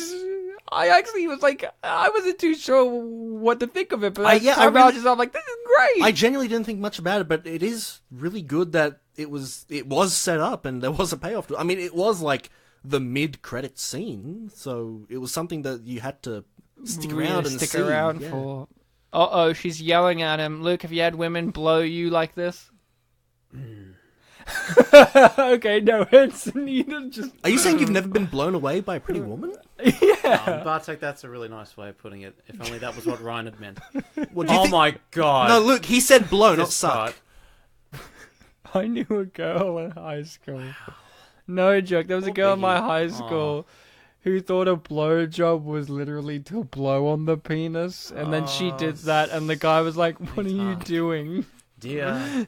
What are you sweetness. doing?" And she's like, "I'm giving you a So, can I blowjob." just put something out here? He's got like 3 Coke cans lined up in the windowsill there. What do you think that is about? He drinks Coke Why is it in a fridge? because he finished the Cokes off. Why did he put him in the recycling? Also, great outfit, Rain. Well, this is the dream Don't sequence, speak right? to me. Yeah, but I love how he dreams about him in this outfit. Can you just think about that? Think about that. That either means A, he has this outfit and is warded enough for him to dream about it, or B, he really wants him to wear an outfit like this. Yeah, or he thinks that this is the type of thing he would wear. Or C, this is the type of thing he thinks he would wear. It would be interesting if, like, everything in this sequence was, like, his, like, subconscious perception. I would love that. If this was the movie Inception, it would also be pretty great. Yeah, if, that would if work too. He was sitting there and then Leonardo DiCaprio is spinning his thing and he's like, "What? Am I in a dream right now?" And then Owen comes in and is like, "Whoa, man! It's like if I had a dream It's about... Marley and me!" It's like if I had a dream about you, Ryan, and I was like, oh, Ryan's a wacky guy, and you always wore that multicolored suit that you wear. Yeah, my tie-dye Ryan suit. is a superhero. It's like if I ever remembered yourself. my dreams and I think about if you're in them, it would just be Bartek's wearing green pants. Yeah. Because he wears green track pants. Not wearing them now, but like... I haven't worn them in a few weeks. Yeah, but I haven't. I would think that would be it, and you'd have a beard. At the moment, Bartek's beard is pretty light because he shaved it a few weeks back, and it's Yes. still getting to full strength. So if you're wondering, oh, I'm feeling a bit weak this episode, it's because Bartek's beard is not at full strength yet. It's okay though. Because you have to Charging, give it's me like give me your 70%. energy like Goku's Spirit Bomb. Chainsaw up the ass. It might well be that this outfit and the chainsaw is big dick energy, but Oh, Luke up with his big dick energy. Yeah, you were talking about that before the all podcast. about that big. Maybe dick this is the energy. originator of BDE, as Luke called it, off the cuff without any spurring Whoa. of it. Acronyms. Jeez. Acronyms. Yeah, you know. Acronyms. BDE is an acronym Bondage, for dicks, big ecstasy. dick I will say energy. this, and there's no... I love that old lady, and I think I've seen her in a bunch of things, actually. She's no Probably. June Squibb, but who is? She's probably dead now. But who? June That- Squibb? that- She's that- still that good. That lady. Don't be racist against old people. Yeah, old people dying's a stereotype. idiot. I was going to say, and there's no polite way to say this, but I think this is... I've seen Luke Wilson in a bunch of things. This is the tubbiest I've ever seen him. I was like, he's actually quite tubby in this movie. Oh, like, tubby. Tubby. I think it's a toppiest. That's what I thought too. Sorry, I'm like, tubby. he was He's shoes on quite top. pudgy in this movie. And I Yeah, usually think of him like in that 70s show. I remember he was really fit because he was ex-military, right? That was his thing, or he just came out of the military. He was, He a was mili- something He like was that. kind of Yeah. like that in Idiocracy as well. But I mean, In Idiocracy, he was pretty fit. yeah, because he was still part, he was part of the military. But in this, I'm Yeah. like, oh, I can really see how he's a Wilson brother because his face is a lot more filled out because Owen has a big face. Like a big head. But in this, I'm like, oh, okay. But then I've seen him again in more recent things. Like, oh, no, he's really fit now. I guess in this movie, he's like, I reckon he went a little method. And he was just like, I want to come across as a schlubby, normal guy. Because even in Idiocracy, he's in the military. In Idiocracy, he's a part of the Yeah, military he was, still. yeah. So he still has to be convincing enough to be in the military. But in this, he's supposed to come across as like a schlubby guy who has a goldfish. I mean, you were saying earlier, like with your theory about Mark Consuelos, I forget his character's name. How, yeah, even though he does look a bit like kind of toughy, he still got hurt by that. So Yeah. yeah. Wanda Sykes giving him a good going down. I'm really She's agreeing lesbian. with you more than ever now. I really this is okay for a running gag, like Of her? of her trying to get him fired for like what she imagines to be sexual harassment. But I wish her involvement had been bigger. More? Yeah, I really wanted to see her therapist. I did like the touch of she giving him the therapist's card. Like, it showed like a little bit of Yeah, niceness, and I did love tenderness. the and you may not even agree or notice, but I love the, for me, a little comedic touch to enforce that her character is very much a feminist. Is that it's a female therapist. When he's like, Yeah. yeah, I'll give him a call. Oh, her a call. Yeah, I'm just like, of course she has a female therapist. Like, it's just, it goes with her character. It's like a little touch that a screenplay could have just skipped over. But this one included Luke Wilson decide. Great, I love Luke's acting in the scene. By the way, he's very just like, I've accepted my fate. But like, that touch is.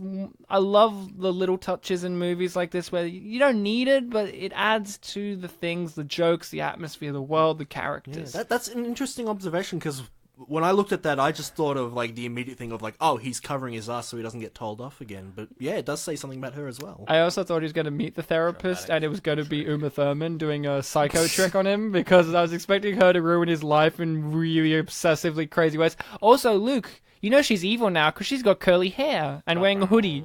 that's what appears to be a very. But Ryan, you've got curly hair and you're wearing a hoodie. Yeah, but I'm. We knew that Ryan was evil. But you know it's different for me because it means either I'm one, the mad scientist, or two, the scientist's assistant. But you've got over 120 episodes of defending unappreciated masterpieces, so that I'm a hero. Every episode makes you a little more good, Well, yeah. and that's the deep lore of this show. Did the car say "fuck you"? No, it said you suck. Oh, Because it showed you first and then suck. It wouldn't could've make been- sense if it was yeah, but you it's- fuck. Like, I guess he does. What if he? No, it would work because he would be like, you fuck. you fuck. How funny would it be if he saw the wrong word first? Suck you. It's like, oh, Okay, and then zips down his pants. I actually would have loved that. I didn't think of that until If the he show. was like, suck you, and he's like, okay, and then zips down his pants, and she's like, no, and then punches it. That would be great. It's amazing he didn't die from that.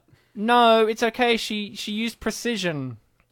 Now, this film has the gloriousness of Eddie Izzard, and Eddie didn't really have much of a role in the Avengers, so I do want to talk about him. Do we know Eddie Izzard, and do we like him?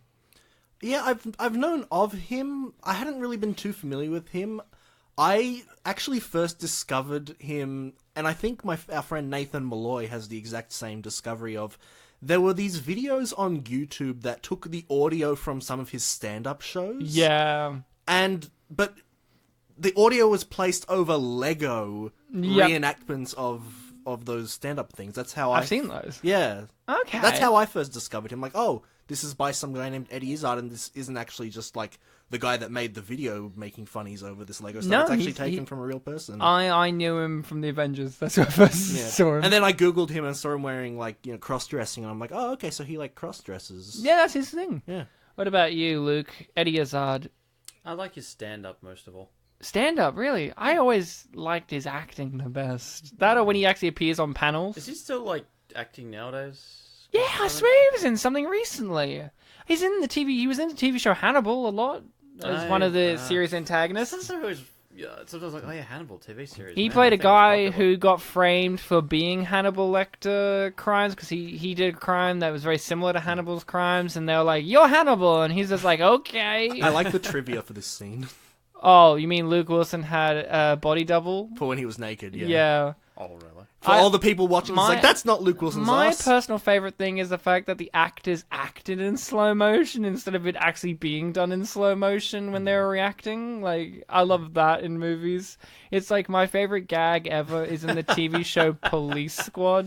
Oh wonder. Have you ever seen the TV show Police Squad? It's the TV that- show that's that related spawned to- the Naked Gun movies. Yeah, I haven't, but I wanted Okay, because I really at like the end of every episode, they do that thing in the 1970s, especially when they would all be like, here's the lesson of the episode, and then they laugh, and then they freeze frame, and then credits roll. Instead of freeze framing, they all just stand frozen still. in place, and things happen. Like there's a monkey in one, and then a guy who's being arrested, and then he tries to get out, but he can't get out because he's stuck in the screen and the door's locked. Did that show only have like a few episodes or something? It had 6 episodes. Yeah, I thought so. The joke on the back of the box is there are give 6 him million breadsticks. stories in Naked City, but here are only 6 of them for you because it's all 1 millionth, yeah. yeah, because that's all we were allowed. I always preferred the show over the movies because I should the check it show is just it's fucking great. Is it like Frank Drebin and everything? Oh yeah. The only difference is OJ's not in it. Yeah. They have a better actor, which I was really disappointed they didn't bring him into the movie because he was always funnier. And they have a different actor for his sidekick, who's played by Alan North, and he was I thought funny in the show as well because he plays more serious as well. But like one of my favorite jokes, Bartek, you love this. Drebin's not in it. It's like before the murder's about to happen. This is a great joke. But he goes, very good. the guy goes, "Come with me. Let's walk through my Japanese garden." And they walk out, and there's just a bunch of Japanese people standing in pots That's pretty good.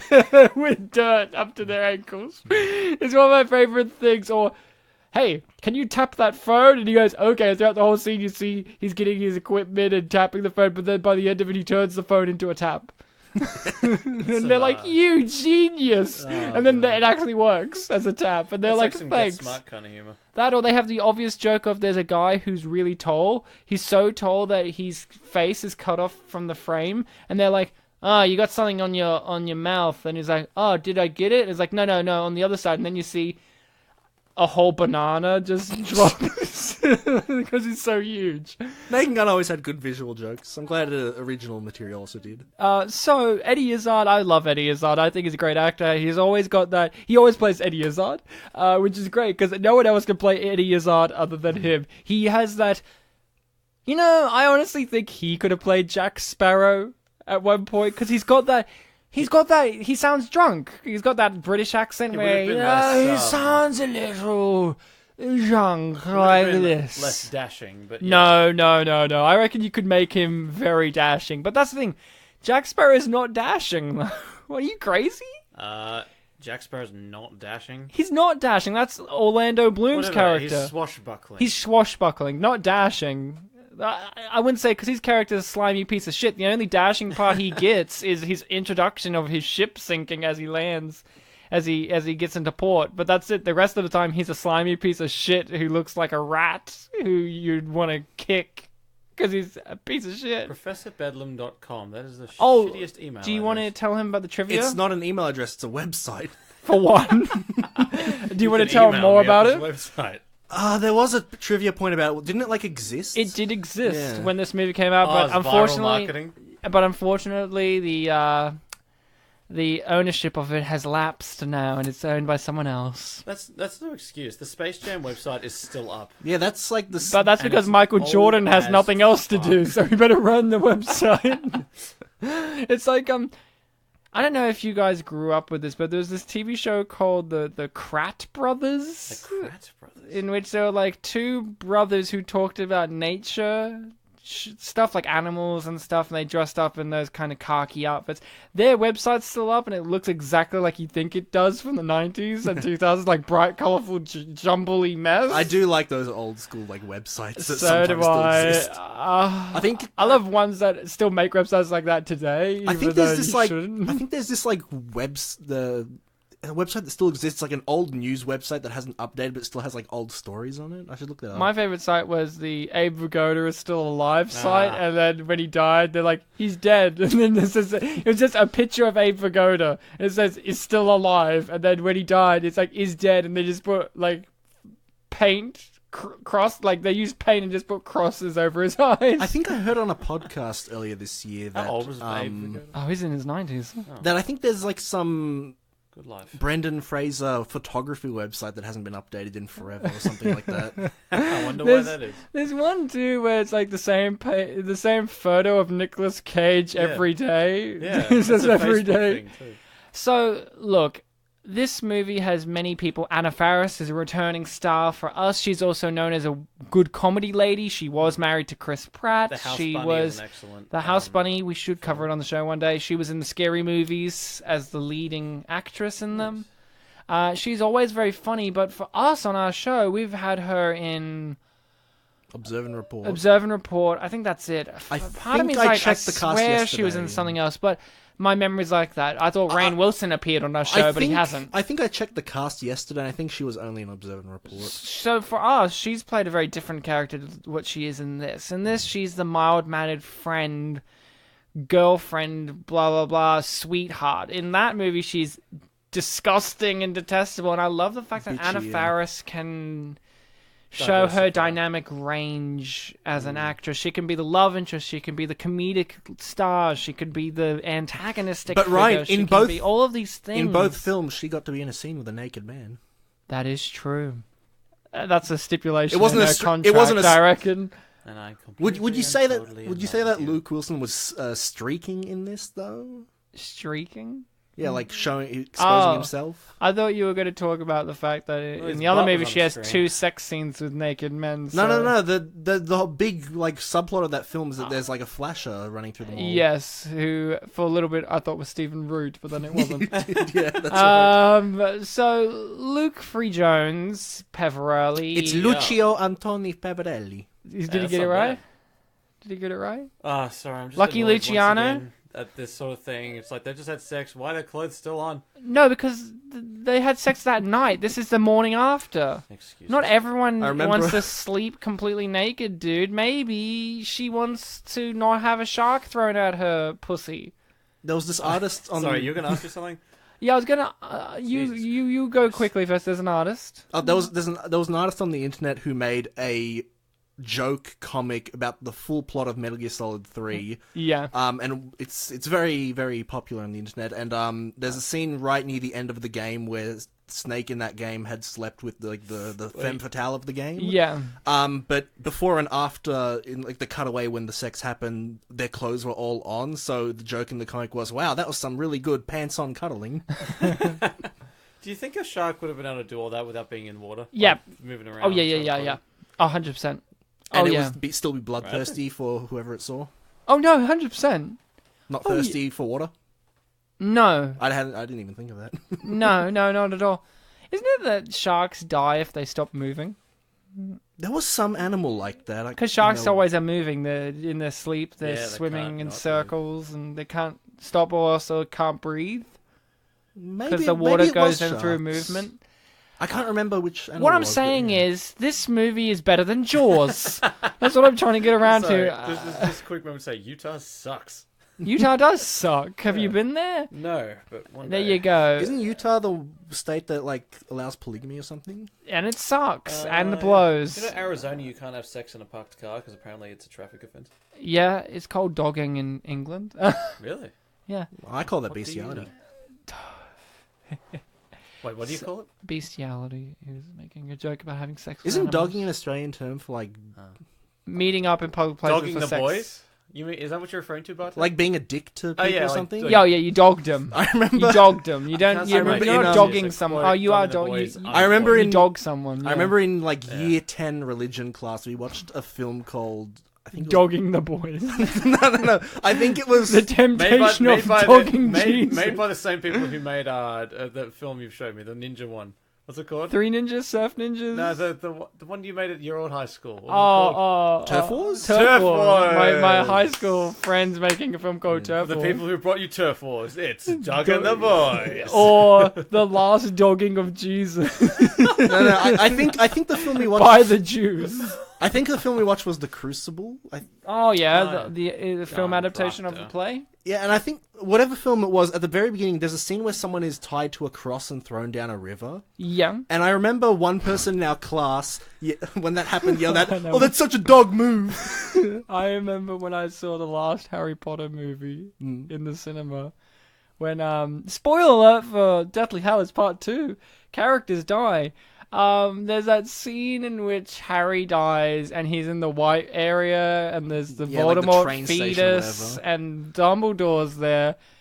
and a guy, a very loud man, a very flamboyant loud man, said, "Nice clothes, Grandpa." Whoa, good one. Did you think it's over, Luke? Because then when Bellatrix died, he stood up. He was a few rows ahead. He stood up and he said, "Oh yeah, kill the one with the fashion sense," and then clicked his fingers. Wow, the most obnoxious. And it was theater goer. no. It was the best thing ever because I did not care for the movie too much. I enjoyed the first part more, but it was the most entertaining part of the movie going experience for myself. And there are Harry Potter fans out there going, like Luke, annoying, and I'm like, nah, it was great. I probably would have laughed too. Somebody had to say it. Somebody had to say it. I haven't really gotten too many like people talking in the cinema, like saying funny things. The closest I can think of is I saw a Bollywood film once, and there were some guys fighting behind us. Physically? Like punch on? I can't remember if they were punching, but they were getting pretty intense with their words. I remember there was a really loud conversation Yeah, during one of the movies I went to on a date. I think it was a Will Ferrell comedy movie. And somebody at the back row was just said, "Oh, fuck me up the arse!" And then it said once. Oh, fuck me up there. Nancy Hoffman Gallery. I wonder if that's a real gallery. I mean, you wonder saw the what's sign, there. you saw him walk in. Luke, you like art. Which piece did you want to take into your home? The one of the person lying on their side on the floor. Oh, really? It was just in shot. I like the one earlier that he saw of a deer giving birth to a human. That was a pretty good one Yeah, from earlier. that guy down there. Look at him. Yeah, It's relatable. With the exposed spinal cord.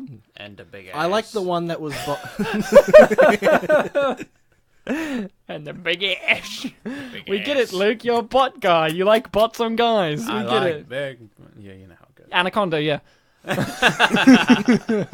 That's a snake. Yes, it is, That's what it Bartek. is. That's what it means. Actually, no, the one of the arm just there. That's pretty cool. That I is like actually pretty cool.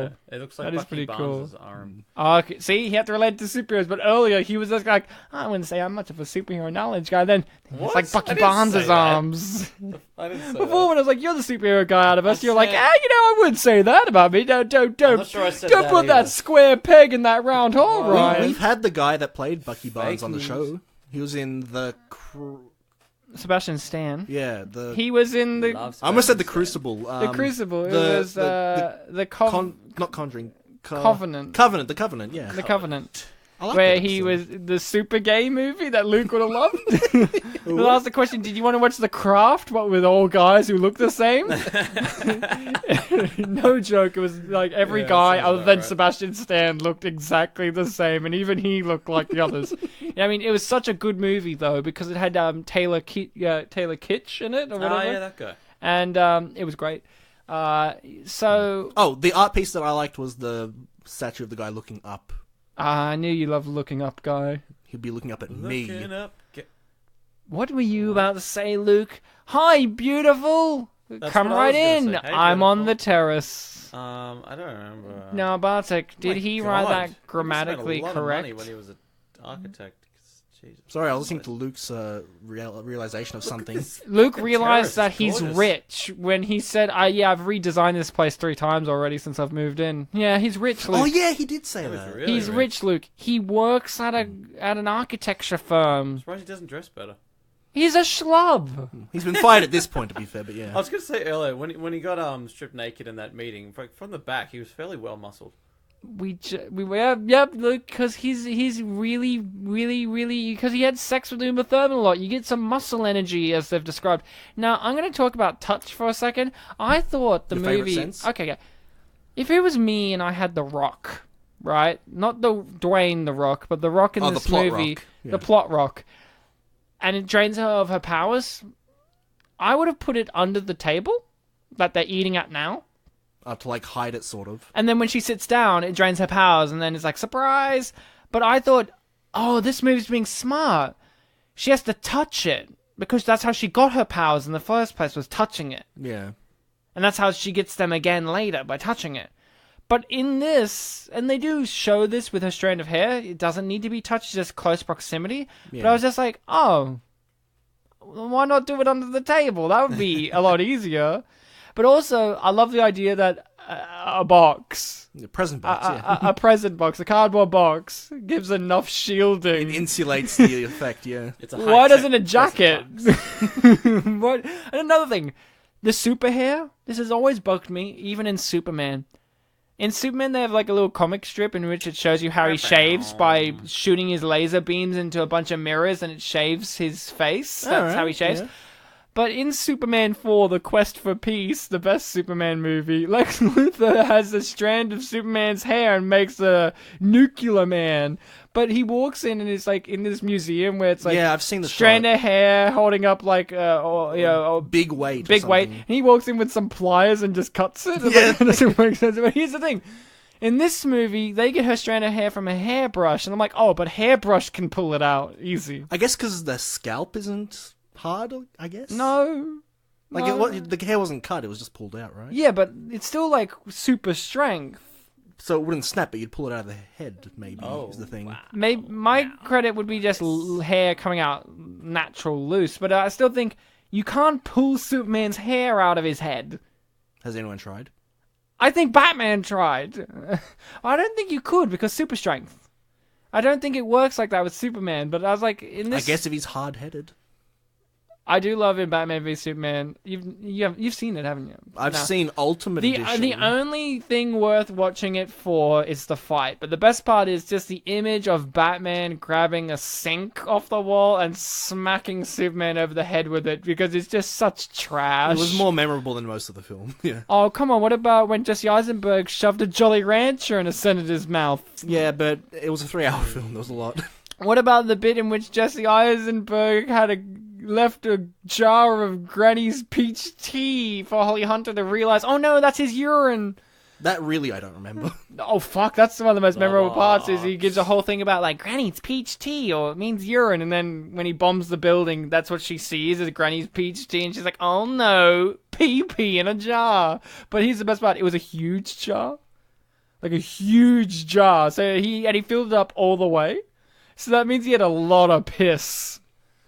I just wanted to bring that up because this movie was above Batman v Superman because it actually let Rainn Wilson be a hero. Because I like the fact that Rainn Wilson's character was a little bit of a slime ball, a duplicitous guy, but he's actually he's a good friend. Like, it's one of these things where you actually go, you know what? If he was my friend, he would actually be a good friend. Like, he's a terrible guy on a level. He's a misogynistic slime ball guy, but it's actually like, if he was your friend, you wouldn't be saying, ew, I want to get away from him because of those reasons. You're like, oh, that's just one of the negative things about his personality. We all have that, you know, like, you know, we all have that about our friends, even here on the panel, where I'm like, oh, Bartek's not wearing his green pants today. Ting in the negative box, and then like, Luke, you know, for you, it's, you know, the fact your middle name's Anthony, you know, ting in the negative box, and you know, for me, it's, you know, the fact that I'm only a lab assistant villain, not the actual lab villain, so ting in my box. And your good looks make us feel insecure. Ding, ding, ding, that's 4 boxes. It makes me stutter my words. This fight choreography is simply stunning. I love that Rainn Wilson's like, she's dead, man, just let her go. No, the Jeff China. Hey, you love Wayne's World, right? Yeah. Is this the same set in Wayne's World? When him and the love interest are on the Cassandra? rooftop Wow. of the club, and they're speaking what is it, Cantonese? Yeah. Is this the same one set, the rooftop set with the thing that they fell in? Because doesn't someone fall through that in that movie, or they're near it? Like, I saw this and I'm like, I think this is the same set from Wayne's World when she's speaking in, I think, Cantonese, or was she from Singapore? I can't remember, but I think this is the same rooftop set, is basically what I'm getting at, as in Wayne's World. I can't remember that one set Anna very... Faris with red hair is interesting. She doesn't like it. She says that later. She's like, oh god, my hair, and then puts a beanie on. Oh. But yeah, I want you to look at this set, Bartek, and maybe we'll have a look later at Wayne's Yeah, World. I have to look at the Wayne's World one. I love Wayne's World. I love both, yeah. People often say that's the best Saturday Night Live movie ever, like a movie from Saturday Night Live characters, and then I just have to... I love Wayne's World, but I have to put my hand on their shoulder and just go, Blues Brothers, and then just walk away. Right in the testicles. That or Coneheads. And then walk I haven't away. seen Coneheads. Oh, we're going to do that on the show one day, because I genuinely believe that is one of the best comedy movies from that era, and it's got such a low rating and people don't like it, and I don't know why. It's got David Spade in it too, you know, and Dan Aykroyd. Ryan likes his Spade. I love David Spade. I like him too. I have Many sat times down, you've told. no joke. Yeah. My friends own a bar, and one time I sat down, and I was like 12:30 at night, and I was arguing with someone about how much I respect and love David Spade, and I think he's above hanging out with Adam Sandler at this point. Yeah, And I've defended him. I've defended you, David Spade, and I don't regret it. this is a David Spade Stan podcast. This is the Spade podcast, in which we talk about every guy whose last Spade name and is polish. Spade. Spade We and only talk polish. about David. Actually, that's the joke. That's the gimmick. And failure to launch. Oh, and we talk about failure launch. Which, by the way, I couldn't find. Did David Spade return for Kronk's New Groove? I don't think so. Go on. Yeah, I was gonna say I was convinced that this movie, My Super Ex-Girlfriend, was on Netflix, but it wasn't. Oh, that's But because failure we to have launch is. it's because you have Australian Netflix, and Australian Netflix conveniently removes movies a week or within the week of us I'm pretty wanting sure it to was do like this. 2 days or something. Yeah, We're because talking this about was The on Witches of Australia. Eastwick. Fun fact: this was on Australian Netflix, but I didn't even bother looking if it was there because Australian Netflix is so bad to the point in which I tweeted them and they just said sorry. We often get this complaint, and then they gave me a form to fill in of suggestions for movies, and I wrote in each suggestion box, keep the movies that you put on there for more than a week. Because they suck. I often get annoyed because you know, I can see you can look up what they have on American Netflix, and they have fucking everything. Yeah, when I And here Google, on like, is it on Australian- Netflix? It's like, oh, it is on this one. Here on Australian Netflix, it's like, oh, you like that movie? Enjoy it for the week it's on there, because that's all we're going to have it on there for, because we suck. How am I going to recommend Strange on Australian Netflix? And I'm annoyed. Yeah, How am I going to recommend Bubble Boy to people when only America has it? But you exactly. have to go to America and take back what's yours. Well, we can recommend it only to Americans. Hey, Do it for my country. America, Do it for your country. Bubble Boy, check it out. Yeah, It came out in 2001, a very poignant time for you guys. Bartek, So- recommend me a great Polish film. My family tells me that a Polish comedy called Sex Misja, which means Sex Mission, is a really good comedy. I knew. I kind of gathered. I've even. mentioned on the show before, I've only seen the That's last great. quarter of it. It's set in the future where only women exist. These two guys, I guess they were cryogenically frozen or something, ended up Right. in the world. It's Kinda like idiocracy. It's Idiocracy, idiocracy, but with women. With sex. Yes. Well, they're not idiots or anything. No, but they wake up. It's only women. Okay, so they wake up in the future and there's only women, then what happens? Well, I've only seen the last quarter of it on like TV once. Is there a Spoiler. villain? There's also a only women. film directed by a guy named Gavin Hood.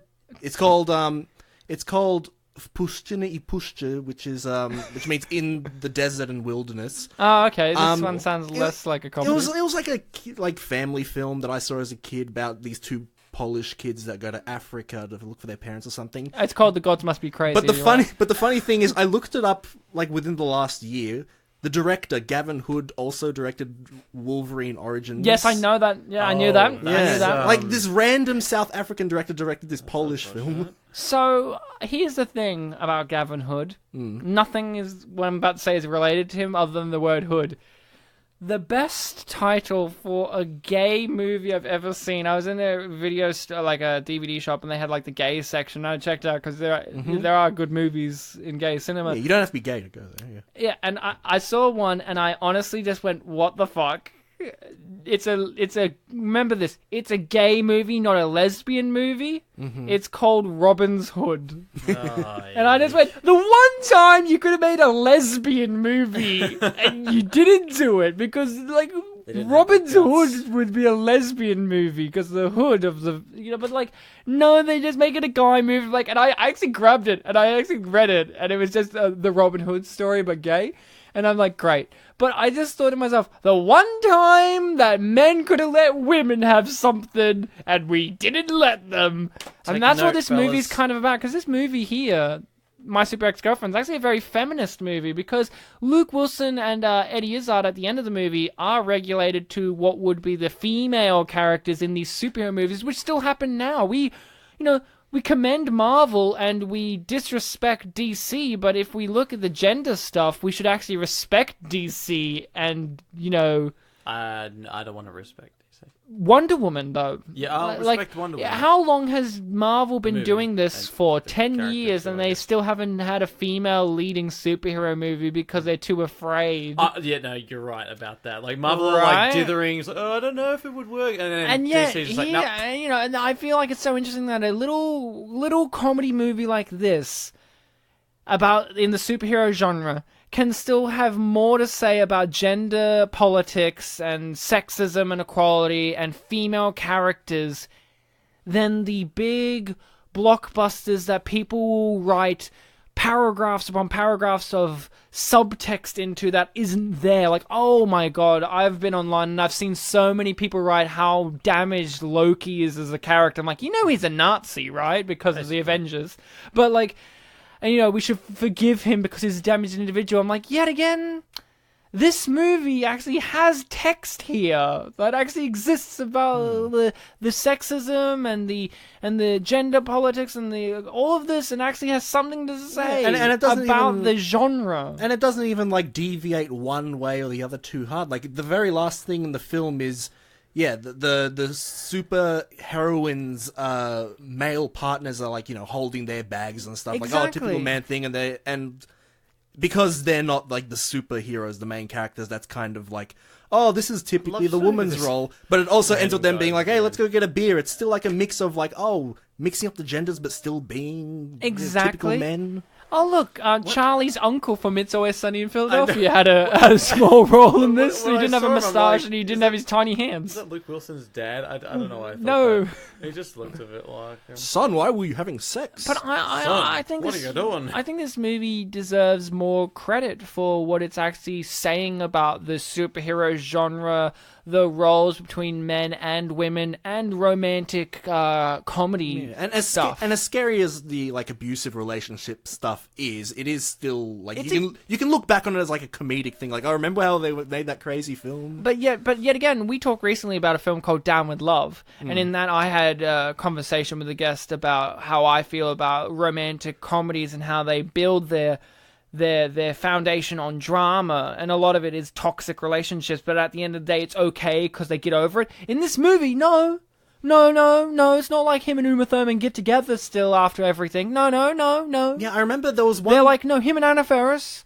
I actually, like, this is one where I go, yes, this movie sets up the foundation like most romantic comedies do of saying, let's have a drama situation, someone's withholding the truth or someone's got this, and that usually builds to the foundation of a toxic relationship, and then in a normal movie, they overcome it and it's like, actually, it's not toxic because we admitted what we did was that, and that's all you need, clap, clap, clap. and But there in this was- movie, they say, no. Yeah, there was one line that I was afraid was going to go in like a cliche direction. It was when he was just fired and leaving the office. He turns to Anna Faris and says something like, just stay the hell away from me. And I thought it was going to be like yeah. oh, you're being a dick to her so that she won't. But then And he I ends thought that it- at the end too, when she comes and she sees Great him finish. kissing Uma Thurman. Yeah, that kind of was like the lead up to the twist. But like he followed that up with, if anything happened to you, I couldn't even live with myself. I'm like, oh, that's a good like twist of that delivery. It reminds me of The Incredibles. There's that bit at the end of The Incredibles where you think Mr. Incredible's being a dick again by being like, I've got to fight them on my own, but then he's like, I'm not strong enough if I lost you again, kind of thing. And you're like, like,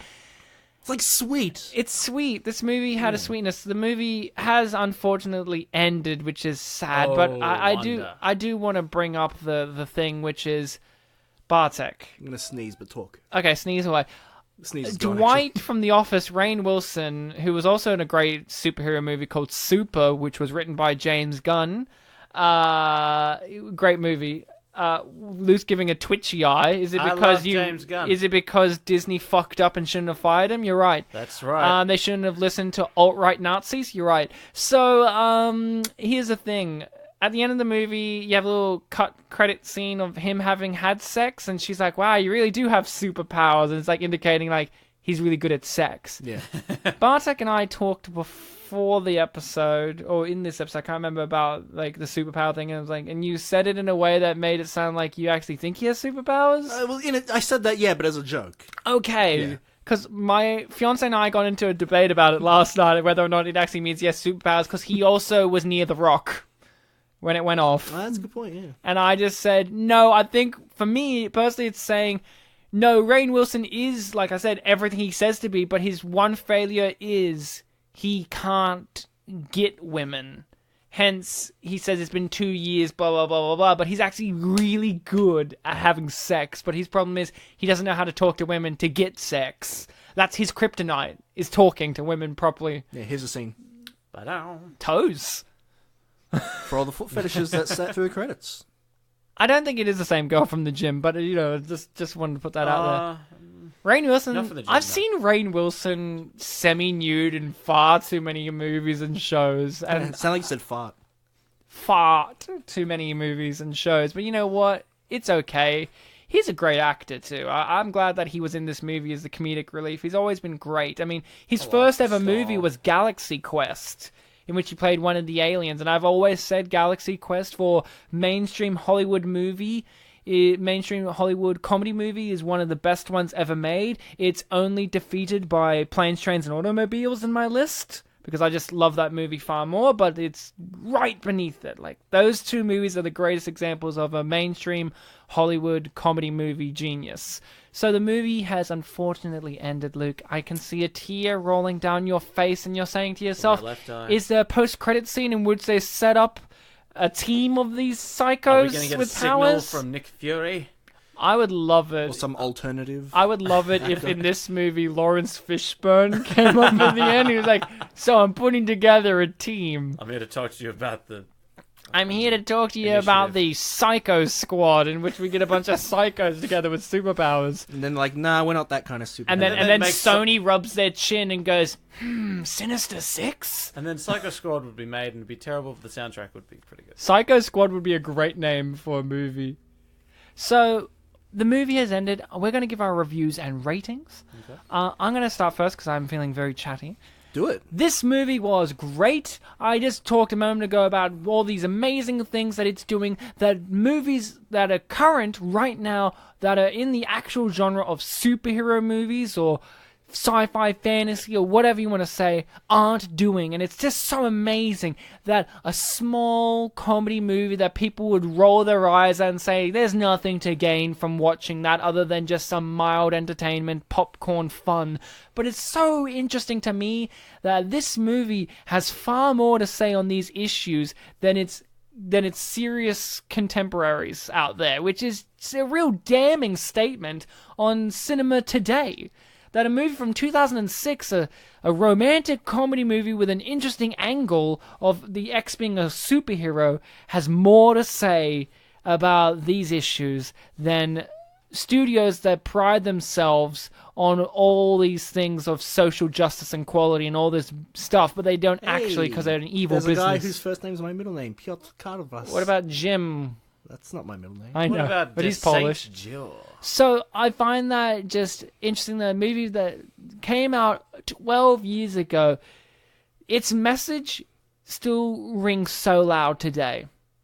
And I think that was one of the reasons why it also failed back then, because it was really loud back then. But it's still loud today. I love this movie. I thought Uma Thurman was great. She's always been a great actress. I've always liked her, and I've often defended her role in Batman and Robin as well. I've always said, hey, she's actually all right in that. She made Poison Ivy a popular character in terms of the mainstream. But if I had to give this film a rating, which I do, I would have to give this film a nice scarf out of Rainn Wilson wearing one. Good rating. Let's hear from you, Luke. All right, well, Luke Wilson has always been a favourite ever since I saw Idiocracy. He just has this effortless, sort of bumbly, nice guy charm about him. And as we were discussing before, how he's known in some circles as One Take Wilson, just because he nails it that first time. I really do think he's just naturally adept at playing these sort of characters. Incidentally, I'm not sure because I don't know his whole filmography. It would be cool to see him in a role maybe a little more serious, playing against type. Yes, check out the Skeleton Twins. Right, He's Skeleton. a little bit more serious than that, a little bit more aloof. Yeah. I'm really fucking glad he was the main character because he helped carry the whole thing, even through the parts where maybe the pacing wasn't so great, or maybe they were labouring a bit heavily on some of the jokes, some of the more formulaic things. Yeah. But I had this is the sort of film that it came out in 2006, so I would have been 13, 14, 13, yeah. 14, 13 about then. This is the sort of movie I would have absolutely loved to watch back then. Yeah. I still did love watching it today, but like you can see how we were discussing in the podcast how I saw a similarity to Kangaroo Jack in that it's actually like some of the jokes or the humor is quite explicit, maybe not all that safe for kids, but yeah, I would probably have thought back when I was 13, hey, this is really fucking cool. Because it's a bit risque. Because it's a bit risque. They had sex in the sky. Yeah, it was big dick energy on the part of the women. That's right. And BDE. Yeah. W. And Anna Faris, I always like her performance because much like Luke Wilson, she just has this sort of the ingenue. She's thing. the female Luke Wilson.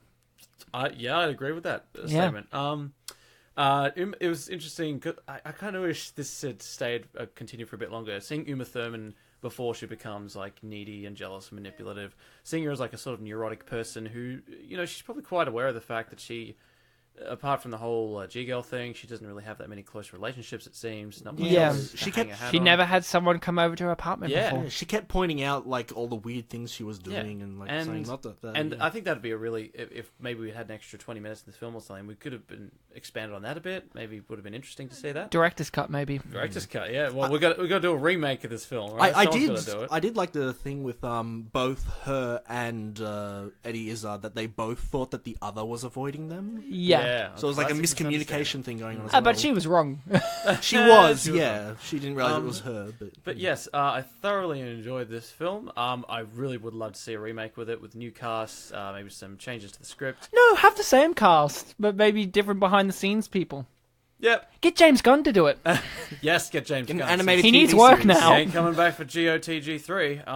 That movie might not even be happening anymore. Didn't one of the actors say... Dave Bautista Dave is very Bautista- vocal about the fact oh. he probably won't do Dave it. Bautista is trying to get fired, I think. He just doesn't give a shit. He's not a. I watched an interview with him, and he's just like, "I'm not." They're like, "You being so vocal about this isn't a typical Hollywood thing," and he just looked at the interview and just said, "I'm not your typical Hollywood actor," and that's true. Damn. He's a wrestler. I mean, he's not just in it. He's doing this more for like acting more Yeah. as a challenge. Did you, him in Blade Runner 2049 only a small role? He's a fucking great actor. But go on. Yes, sorry to wrap up. Really enjoyed it. I hadn't seen Luke Wilson in a main role for a little while, so it was a great reminder of all the things that make him just a superb character actor. I give this film a super out of X. Excellent. Bartek, let's hear from you. You guys did really good reviews. I have to think of something. You know what you have to do? You just go, and my review is, and then you just give your rating. Which is that SpongeBob language for really good. There you go. No, I also really like this film. It played with my expectations a lot. I did sort of walk into it blind, but also thinking I'd seen it at some point. I'm glad that I finally did get to live past the failure to launch curse in my head. We really need to do that movie We sometime do, soon. yeah. Terry Bradshaw, we got to see him as an actual dad. Yeah, I had a really great time. I wish I could see more of this film. I wish that people would just learn from it. It's... Yeah, you guys, your reviews were really good, and I don't know what more I can add, except please everyone see this film. I give this film a rating of a successful launch with lead pilot being Jeffrey China and his co-pilot being guy that said "yeah" in front of the 20th Century Fox film that I once saw. So Bartek is now going to share with us some interesting views from the internet. From real people. real people with real thoughts on the real dark web, known as YouTube and IMDb. Which has a white background, so it's kind of light web, but...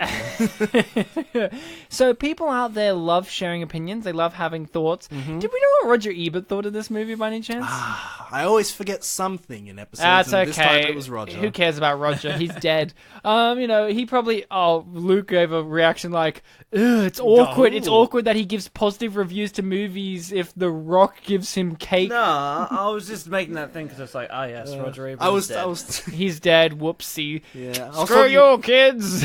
I was talking to our friend Reese, who was in the episode Last Race to week. Witch Mountain and, Oh, yeah, that and episode. last week, and we were reminiscing over Race to Witch Mountain because it recently got uploaded on YouTube, and he said he listened to it. That's so good. Yes, we do have our content on YouTube now. And Luke, did you know we're on Spotify? What? No. I know. You could give us a review on iTunes as well. Wink, wink, nudge, nudge. As of this Sustainable. recording, we've still got like just under 24 left to upload to YouTube. We're almost up to date. Excellent. But look, that's getting ahead of ourselves. We still got to go to YouTube. Let's hear. So, the trailer for this film did not have many comments. I've only gathered 4, and honestly, that's like a quarter to a third of all of them. Okay. Then hit us. But Hit us in our loin. I don't Just wanna, the one line. I don't not want to hurt loins. you because I'm actually Only super. one. But the first comment that I have gathered is, personally, I kind of liked My Super Ex-Girlfriend. The cast was somewhat good, and the plot was good, but not great. I wish, however, that the movie should have been written by 2 screenwriters, one male and one female, to give a better perspective on the idea of a superhero in a romantic comedy. Not an unfair critique. That's actually very fair. I was ready to get ridged up for a second there, but then I listened to them, and that's what I love about this. Sometimes they share opinion. We didn't even talk about the having more female voices behind the scenes would be very good for this. Well, let's see if you get ridged up by this next comment. Okay, ridged for her pleasure. Okay. The comment is, in all lowercase, oh lol, teary laugh emoji. Okay. I'm feeling really ridged up because it should be ruffle. But Yeah. okay, whatever. The next comment is, I can't believe I ever sat through this movie. Okay, Which fully could ridged be up. good or it could be bad. I can't believe I sat through this entire movie. It's like, wow. only once. I Where should have did done the it time 4 go? times. It's like, I can't believe I sat through this crap, or I can't believe I got the opportunity to finally see something like this. so weird Oh, because Bartek, that was written you're by a the director. I can't believe He's usually too embarrassed about his can't films, believe I but he did it directed for this this one. piece of shit. And the last comment, which has a response, is, well, thank goodness the movie isn't about a woman being terrorized by her superpowered ex. Why, that would be wrong. Yeah, it'd be called Boy Next Door. And the response is, well, somebody hasn't seen 50 Shades of Grey, smiley face. Oh, did they call them Sweetie as well? That would have been funny. No, that was the full comment. And you can just hear people in the background going, "Oh, honey, Oh, girl. do you need ice for that burn, sweetheart?" And that's it for this episode, is what I'd say if there wasn't an IMDb review. Fuck yes. Alrighty. Okay, better be good. It has no rating. Oh, super. This review is called High Maintenance Heroin, full stop. Luke, this is about the highest quality gear that you can get in your veins. And each of those words started with a capital letter, too. So And a full you stop. know it's pure. This is actually a This review is for Train 100%. Spotting, which is really awkward. Black Tar. What was I read a review the other week that was for, like, the wrong film, right? Mm-hmm. Yeah. That's right. Yeah, it was Father Figures or something, I think.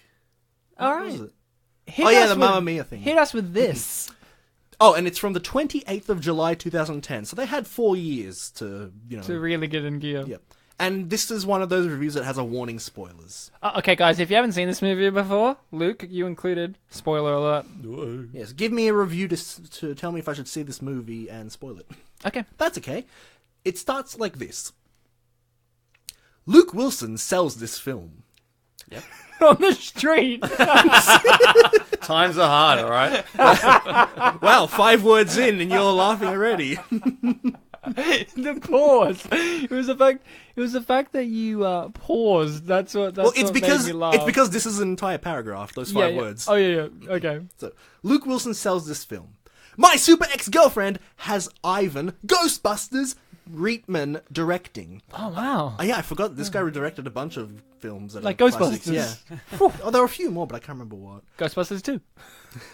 My super ex-girlfriend has Ivan, in brackets, Ghostbusters Reitman directing, or Reitman, I don't know.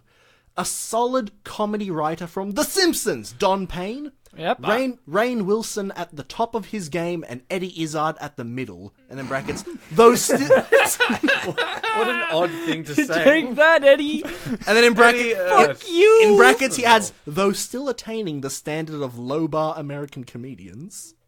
Okay. Okay, that Do you I'll... want me to inform Yeah. you on some news? He's English.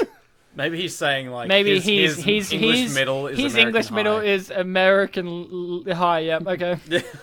It's Uma Thurman looking hot as a superheroine and in her severe clinical Clark Kentress alter ego dress. But the film belongs to Luke Wilson. Because he owns it. He sells it, Ryan. Until you buy it. Until you buy it. All He rights owns the reserved. movie. We have to believe that Wilson's average red-blooded American male can hook up with Uma's super chick, break up with her, then take all her high-maintenance super revenge in stride. Wilson's every reaction is gold. It is. Yeah. It is. Architect Matt Wilson falls for the bespectacled secretarial Jenny Johnson Thurman, who She's not a secretary. yeah, I know. Yeah, Okay, go on. No, it was an adjective, secretarial. Still, she's a manager of an art. Okay, whatever. Go on. Go on. Who reveals she is the resident New York superhero G-Girl. Yep. In brackets, basically a retread of Superman with tits. Wow. You're selling me this movie, Not Luke. at all. In vulgar. case Clark Kentress didn't. Can I can just imagine Luke Wilson on the street with grime on his face, with a beanie on and like that a coat that Luke would wear in 2011, and he was just like this. Yeah, so it's like a retread of like Superman, and then he sees the Mark getting a little disinterested, but with tits, and then he's like, "Ooh, How about this? How about this Superman, but with titties?" Basically a retread of Superman with tits. After a few weeks, Matt realizes Jenny/G-Girl is clingy, jealous, irrational, and emotionally unstable. And in brackets, just a regular chick.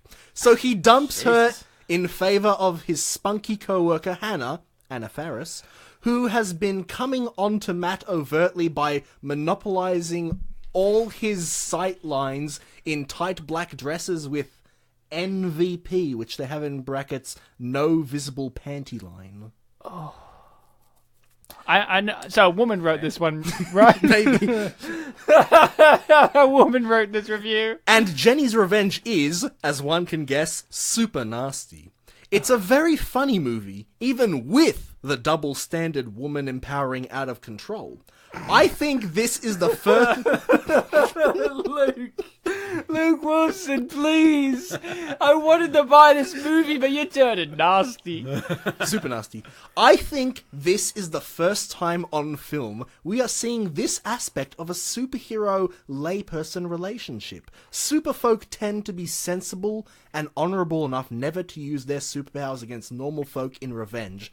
In brackets, unless the normal folk are villains. Yep. But here is vengeance heaven for whining ex-girlfriends. We see a female superhero actually behave like any normal, high-maintenance biatch. Was that Polish? No, I think he's trying to say biatch, but he spelled it biatch. I've seen Biatch. It sounds so Polish when you just said it. B-Y-O-C-H? Yeah. If you're Polish, you'd read that as bioch. Yuck. There is shark throwing and bed breaking and cars thrown in space, but those aren't the funny bits. The humor flows from the details. Rainn Wilson and Luke Wilson play off each other like a pair of well-oiled bromantics, and their chemistry never flags. Okay, now Izzard, at this point of him selling us this movie on the street, What is this? His sales pitch?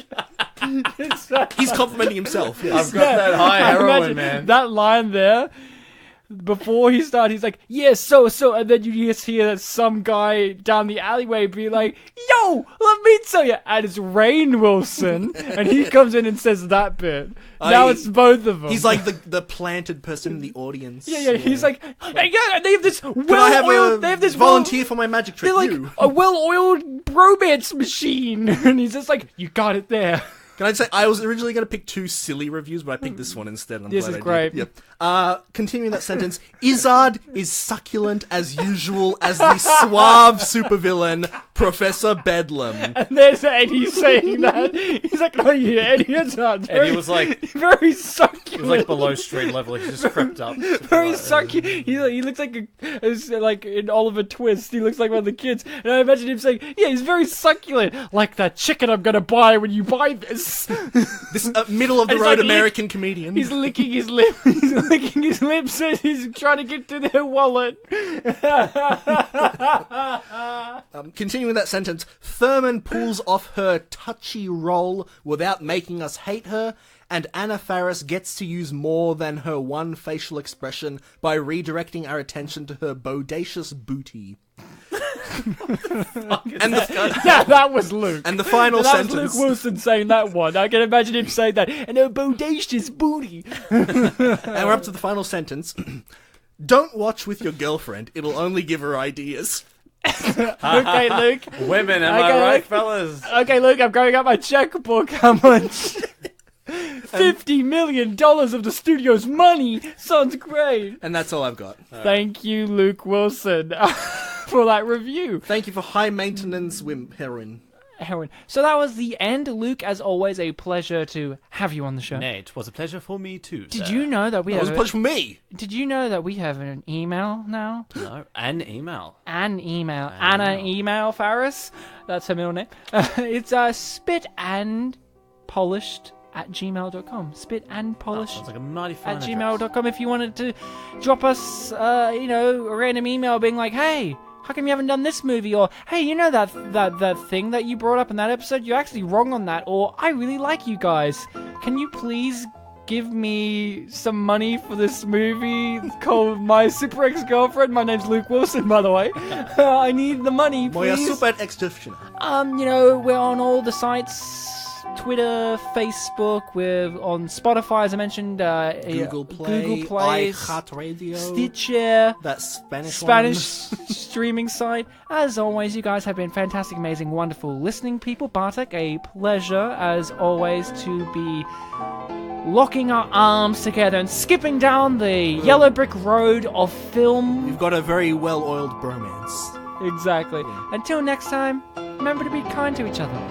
Yes, till next time, boys and Jeff Chinas.